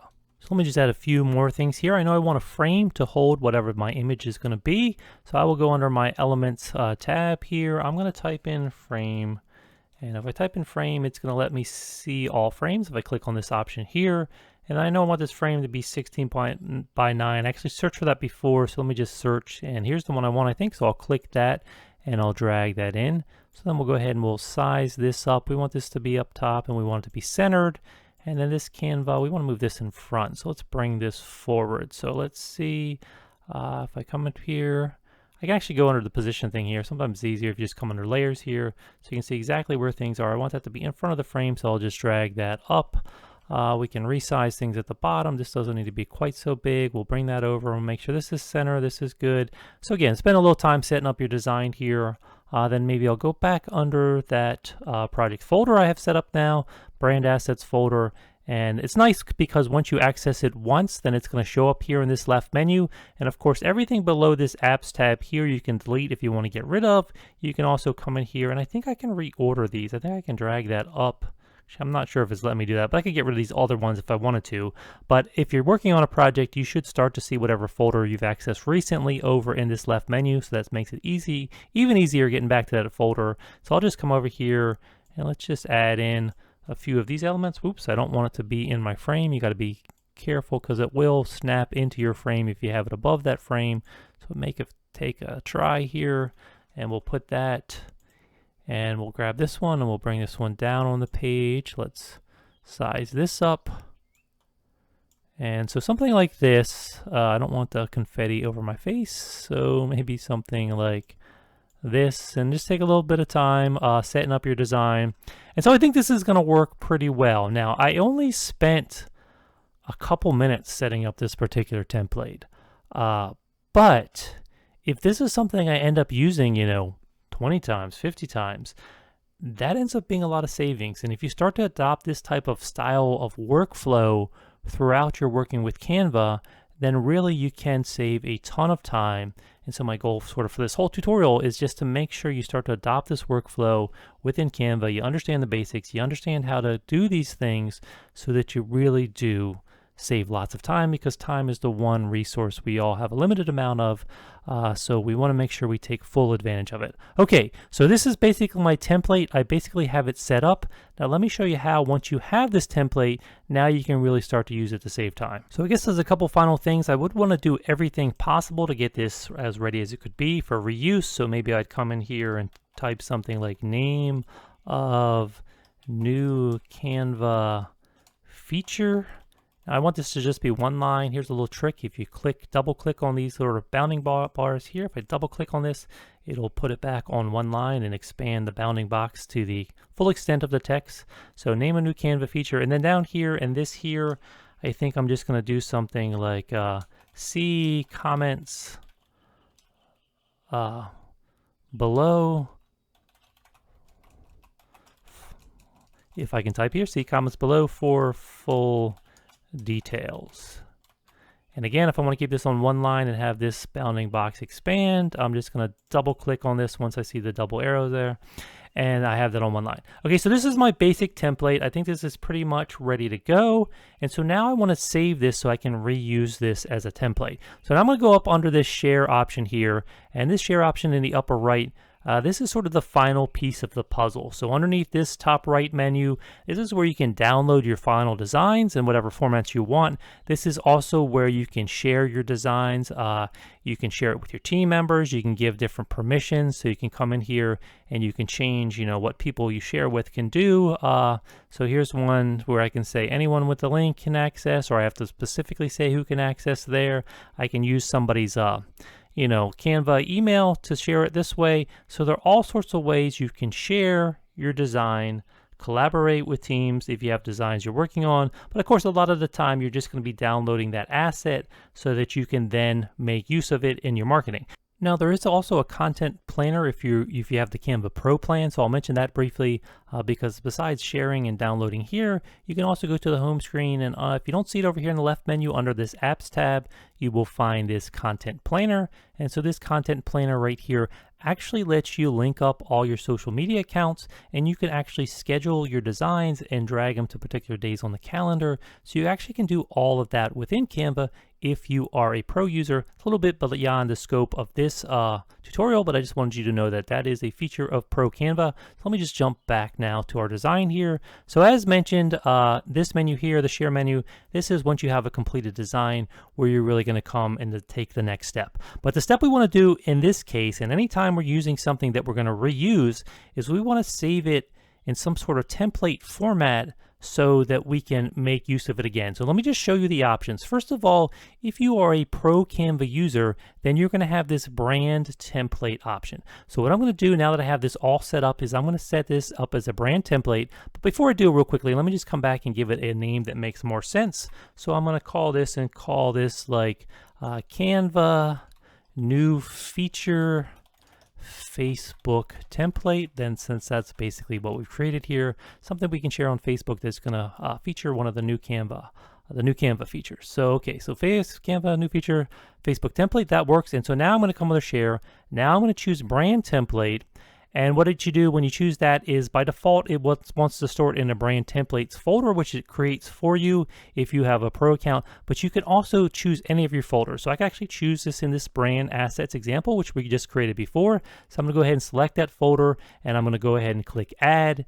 And what it's gonna do is it's gonna add it to this folder. And so let me go ahead and click this publish button here. And then once you've actually hit publish, you can come back under the home screen, and we're going to go under this projects tab where we were before. So we're going to go under projects here, and then you'll have this brand templates option, which you can go under there and see your brand templates. But we also remember that we stuck it in a particular folder. I think this is looking at that brand templates folder. We stuck it in a different folder. So if you remember, we put it in that brand assets folder. So I'm just going to search up here for brand. If I can type again, brand assets example, so I'll just type in brand assets, hit enter, that should narrow it down for me. And so under here, right here, here's the folder, brand assets example. So here it is right here, brand templates within this folder. This is the one I just created. Now let me show you the value of creating a brand template. When you click on a brand template, it's gonna launch this screen here, and basically it's gonna ask you if you wanna edit the original template or do you want to use this template? Now we're going to use this template. And what happens here, if we wanted to edit the original file we were just working on, we could go and edit the original, but we want to preserve that so we don't accidentally make changes, because this is sort of our base template, our starting point for each project. So what we want to do is spawn a copy each time we use it, and we can do that by using this use template option. So if I click on use template, you're going to say boom, it launches a new Canva project, and we'll notice the naming up here, copy of Canva new feature template. So copy of Canva new feature template. That lets me know I'm not working on the original, I'm working on a copy, because this is great because I can come in here, I can make changes, and I don't have to worry about messing up my original template. So this is how you can create a brand template, and it's going to save you a ton of time. Now, I could have gotten to this brand template actually from within the project interface. So I'm in the project interface now. Let me just come back to that Canva. This is the original one we were working on, which we just published. So let me just close that side of the screen. I could have come in here and I could have come under the projects tab here. And if you're under the projects tab, you want to have this all projects selected, and then you should have an option here if I scroll over that shows you your brand template. So I can click on it there. There it is right there. So I could have found it this way. I could have clicked on it in here, and then it's going to ask me, do I want to replace the current page? Do I want to add it as a new page? Well, I'll just add it as a new page. And then when we do that, we can say, boom, yeah, it's just actually the same exact thing as the original one, but I was able to spawn a whole new page using that brand template just from here within the project interface under that projects tab. I had all projects, and then I went to this brand templates. Now, you might be wondering, if you're a free user, what is it that you have to do? Well, let me just come in here. First, let's just delete this page we just created because we don't need an exact duplicate. So I'm going to delete this page. So we're still working on the original. So actually, let me come in here and let's name this original, just so we know that this is the original. And so what I'm going to do now is just, we'll go ahead, we'll save this. So we'll hit file save, but actually we could save it to a particular folder. So let me just hit save. And let me just show you here. Here's save, and then you can also move something to a folder from within here. So let's move this to a folder. We'll put it in the same brand assets example folder. We'll move it there, but we know that this is the original and it's named original. Okay, so now I'm just going to go back to my home screen again. And actually, this isn't the home screen here. I got to back out of this, but let me get back to this home screen here, over to the projects tab. Now, this is how do you make use of something as a template if you are a free user, because if you're a free user, it's not going to let you save something specifically as a brand template. Remember, when it's a brand template, it brings up that screen and it asks you if you want to spawn a copy. Well, if you're a free user, you just have to remember to spawn the copy yourself. Under this all projects tab, I am seeing under recent on my brand assets folder, but it wasn't showing up a minute ago. So let me just show you a few tricks, because sometimes when you first create a folder, it doesn't immediately update your interface here. So you might even be under see all folders, and you might not actually see the folder that you just created. So a couple tricks to get it to refresh so you see all the most recent folders. You can come under here and you can go under date modified, and you can choose today, and it's definitely going to go and find any recently created folders. Now you also have the option here where you come up here. Let me just take this back to anytime, And then you also have over here where you can change the way things are being sorted. So I'm going to go in under see all folders again, and I can come in here and I can change it by oldest edited, newest edited, or if I want alphabetical, I can do alphabetical A to Z. And that makes it just really simple, because then now you can know in here, you can go here are my B's, here's that. And so you can just look right there, brand assets example. So a number of different ways, but a little trick to come in here and go to date modified and today is nice and helpful. It just, if you need to get this screen to refresh, you can also just refresh your browser window, and a lot of time then it's going to refresh here and it's going to find something you just created. Okay, so here's this brand assets example. Now it's showing as a brand template. So what happened is, I think when I was back in the project interface, since I had already saved it as a brand template, then when I did that, change the name to original, this is still showing as a brand template. But if you're a free user, it's not actually going to show as a brand template. It's just going to show as an actual design. So if you clicked on this, it would launch the design itself. It would not launch that window asking you if you wanted to spawn a copy. But what you can do as a free user is just come up to these three dots and come to these three dots and choose make a copy. That's going to spawn the design. That's just going to work just the same as a brand template does for a pro user. So you have this make a copy example option that you can take advantage of if you're a free user. Okay, so let me just jump back over here, and I think you're starting to see how this can be really helpful. You can have an asset that you can reuse again and again, and you're not starting from the very beginning, so you're saving time. This is just a smart workflow to use in Canva. Now, you can take this even farther. If you have a lot of content where you have sort of all the content assets ready to go, and you want to create multiple content items at once that are all going to take advantage of this format, we actually have a bulk tool, a bulk create tool within Canva that you can take advantage of. So let me show you real quick how you can take this design workflow and make it even better, so you're saving even more time. So I'm going to show you now how you can take a bulk create tool within Canva and use this template to generate a lot of content very quickly. Okay, so once again, I'm going to use that smart workflow I talked about. So I want to drag in all my assets that I'm going to make use of for this project and store them in a folder. So what I'm going to do is I'm going to bring this over here so I can see all the options here. So here are sort of my YouTube thumbnails, which are going to work fine as my new feature graphics that I use. So I'm going to grab all of these, I'm going to bring them over, drop them right in there, and it's going to instantly upload all these to Canva. So we'll wait a second. Okay, so these have all loaded, but I want to make sure I organize them to a folder. So let's see, is it going to let me shift click in here? Let's see if I hold down the shift key and click.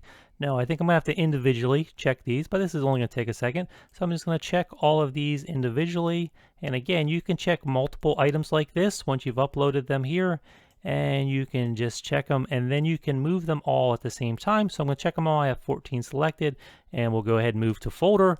And again, you can choose a folder that exists already, but I might need to start a new folder for this project. So remember, this is my Canva new features. Actually, I'm searching for a folder. What I want to do is create a new one, because I can see I don't have that here. So let's try Canva new features, and let's see. Let me just hit X for a second, because it's not letting me select this now. I think I got ahead of myself. Here, create new, that's what we want to do. And so we'll go Canva new features. So we're going to create a folder called Canva new features, add to new folder. Yes, that's what I want to do. And so now it's moving all of these items I just uploaded to that Canva new features folder, because that's going to make it very easy to access this folder in the future and all the things in that folder. But it's going to make it very easily when we use this bulk create tool, which I'm about to show you how you can use this bulk create tool to take the template we've already created and generate a lot of content very quickly. Okay, so everything should be moved to that folder right now. I've accidentally added one here, so let me just delete it from my design. But now let me show you how to use this bulk create tool in Canva. Okay, so in my left menu here, I actually have the bulk create tool, bulk create app right here, because I've used it recently. But if you're using it for the first time, you are not going to see it here. You're going to have to come and find it under the apps tab. So you just click on the apps tab here.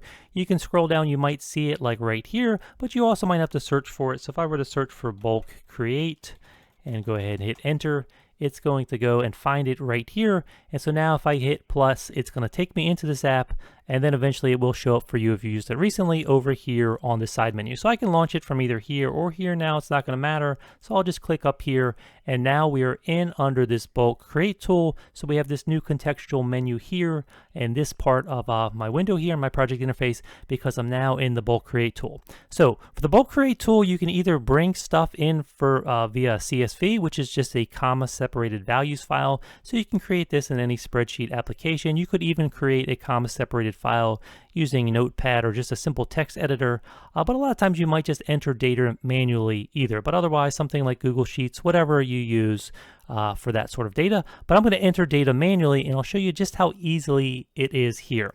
So what I'm doing is I'm entering data, and I want to figure out what are the different text fields or image fields that are going to be part of my design. Well, basically what I'm going to have is the name of the feature here.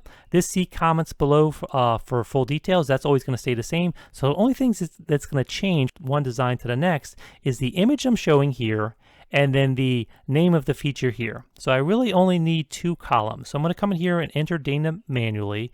And so now by default, it has a couple columns in here, name and email. I'm just going to clear the table. And then I'm going to come in here and click in this first column, and I'll call this one feature. So this is going to be the name of the feature. And then I also want another column that's going to be image. So I'll come in here and I will name this one image. So I have feature and I have image, okay? So now I need to build out these fields, okay?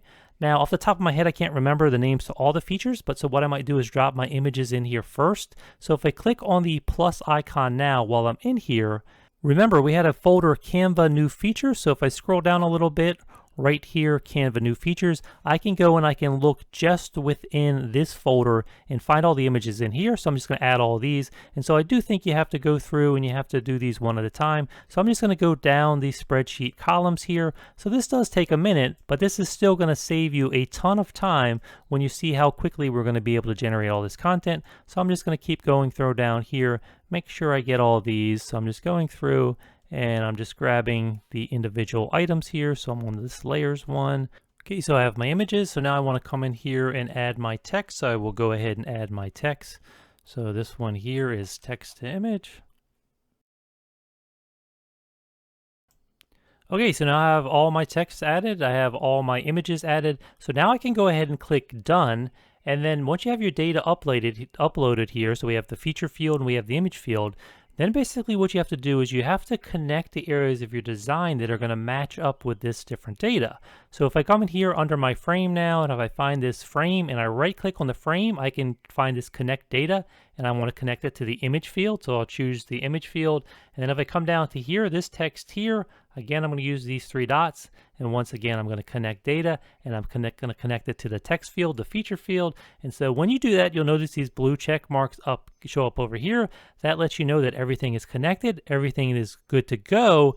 And now is where the magic happens, because now when I hit continue, what it's going to do is it's going to spawn a new design based off this template, based off all of those graphics that we've, all this data we've pointed to. So I'm going to go ahead and hit continue. And as I do, it's going to show me the pages it's going to generate. Now, if I wanted to, I could turn some of these off, but we've added all these because we want to create all these. So we're going to leave this select all checked, and we're going to go ahead and click generate 14 pages. And as we do, it's going to go to work and it's going to start building out all of these different designs, okay? So it's going to build them all out here. So now if I look through this project here I am on page 1. So here's the first design, but I can start to go through these different pages here. So there's the second one. There's the next third one, the fourth one, the fifth one, the sixth one, the seventh one, the eighth one, 9th, 10th, 11th, 12th, 13, and 14. So look at how amazing this is. I mean, think about this. We save time to begin with by having a template that we can relaunch and reuse and not start from scratch when we have a single design. But if you start to work in bulk like this, think about this. Even if it took me 5 minutes to create that one graphic, if I did that, 10 times, that's 50 minutes. Well, I just saved all that time by using this bulk create tool. Now I can come up here under the share menu, and now I can download all these. So I can come under this download option. And so maybe I want to download all these as PNGs. And so it's going to save a zip file for me. And then suddenly I have all these files that I can slowly post over time and drip out to my social media, to my Facebook page, Or, I can use that content planner here within Canva if I'm a pro user, and I can schedule them to automatically drip out over a period of time. So it just really saves you a lot of time. Now, just as a side, all the asset slides I've created here, these are all things I did tutorials on earlier in the year. These were all things announced earlier in 2023 as new features of Canva. So if you want to see tutorials on any of these features, so you have the Magic Write feature, you have the Translate feature, suggested layouts, Magic Presentation, Magic Edit, Magic Eraser, you have the Magic Design, layers in Canva, gradients in Canva, custom path animations in Canva, bulk create in Canva, which we cover in this lesson, Canva Draw, Beat Sync, Brand Hub. If you want to hear tutorials on any of these, I will post a link below. I'll have it try to link up top in this video, but I'll also post a link in this description below, so you go check these out if you want to learn more in detail about any of these tools. Now, you could even take this farther. So we're talking about a Facebook post here, but what if I'm also building, an Instagram audience? So this is the copy here that we launched with this bulk create tool, but what if I come back here to this original design, okay? So this is the copy that we launched from our template. So we started with the template, we launched this copy, and this is a Facebook post. And then we use this bulk create on this Facebook post. Well, let me just back out of this for a second, out of the bulk create tool. Let me just come on here under the Resize menu. Let's say, wait a minute, I want this asset to also be reusable for Instagram. Now, this is a pro feature, this resize option, but if you're a free user, you could do a Control A to copy everything on this page and then open a new design with the Instagram dimensions and paste it in. So it'll be Control A to copy, Control V to paste. And then again on a Mac, that would be Command instead of the Control key. But if you have a Pro account, it's going to do that automatically for you under this Resize. So I'm going to go under Resize menu. I'll choose Instagram Post, and I'll go ahead and hit Copy and Resize. Okay, so we're going to go ahead and copy and resize, and it's basically going to try to create the design for me in these new dimensions. So you can see it's done a pretty good job. But if I want to come in here and make edits to anything, I could come in here and let's see, right now it's not grabbing the feature I want. So let me just come under the Position and Layers menu so I can grab that picture of myself there. I'll move that down a little bit into the corner. I could make any other adjustments I want to make. So here's the logo. Let's move that logo a little farther down on the page. Let's make sure it's centered. So where's the center point? Right there. Again, these don't look like they're totally centered. So let's just make sure, let's just double check that things are centered in the page. Actually, I think it was centered and I was seeing things, it was snapping to a different point here. So let me just grab my logo again. Let's move it back because I think it was centered. So there. So again, you can come in here, you make these little tweaks, but very quickly, I'm back to a point where yeah, this would work great. Maybe I'll move this Canva logo up a little bit. So already I have something now where I've gone from my Facebook post, and now I'm working in these square dimensions for an Instagram post. Now I can use that same bulk create tool. So if I jump back down to my bulk create tool, and I come in here and enter this data manually. Now, if you were doing it multiple ways like this, that's where I would have actually had the content in a spreadsheet, so I didn't have to type this field out again. You still probably would have to do the image field again, and I'm not actually going to go through it right here, but you could see very quickly I could use the same bulk create tool that I just used, and very quickly, boom, I would have 14 different assets for my Instagram account. And so you imagine if you do that for all your different social media platforms, very quickly, you could have a couple months worth of content just in spending a couple hours one day to set it all up. And then you also have this smart workflow where down the line, if you have some more Canva features that you want to publish, or for you, whatever you're doing for your business, that's a repeat task, you could create those very quickly. So again, I hope you've learned something from this tutorial, this quick start with Canva. You really want to know the basics for, adding elements to your design, moving things around in your design. Those basics are going to save you a lot of time, but then what really is going to save even additional time is just this smart workflow where you build out templates for those tasks that are repetitive tasks for your marketing, and then you come up with smart strategies, storing things in folders in a smart way. So you have all those assets that are part of your business that you use on a regular basis that you can very quickly get to, and then you're building reusable assets, and then you're using things like the bulk create tool. All these things are going to save you tons of time and are really going to make Canva a great tool for your business. That's what I fell in love with Canva. It doesn't beat Photoshop and editing photos. People say you can do anything you can do in Canva that you could do in Photoshop. No, that's not true. There are still tools for video editing in Canva and for image editing that go beyond Canva. So you can't use Canva for everything, but it really is a great tool for having all of these templates and all these starting points just to create all of your marketing assets easy. So I hope you've learned something. If you're interested in my Canva course, I will post a link in the description below. I'll also post a link to that free Canva trial for the pro account. And again, that's an affiliate link, so it does mean I can earn a commission. So it's just another way to support this channel. Again, thanks for watching. Share this if you like it. Feel free to subscribe. Have a great day. Hey, this is Greg. Thanks so much for checking out this video. You can give it a like below if you found it helpful, and make sure you subscribe to this channel and set up notifications if you want to stay up on all the latest information all about Canva. Thanks again, and have an awesome day.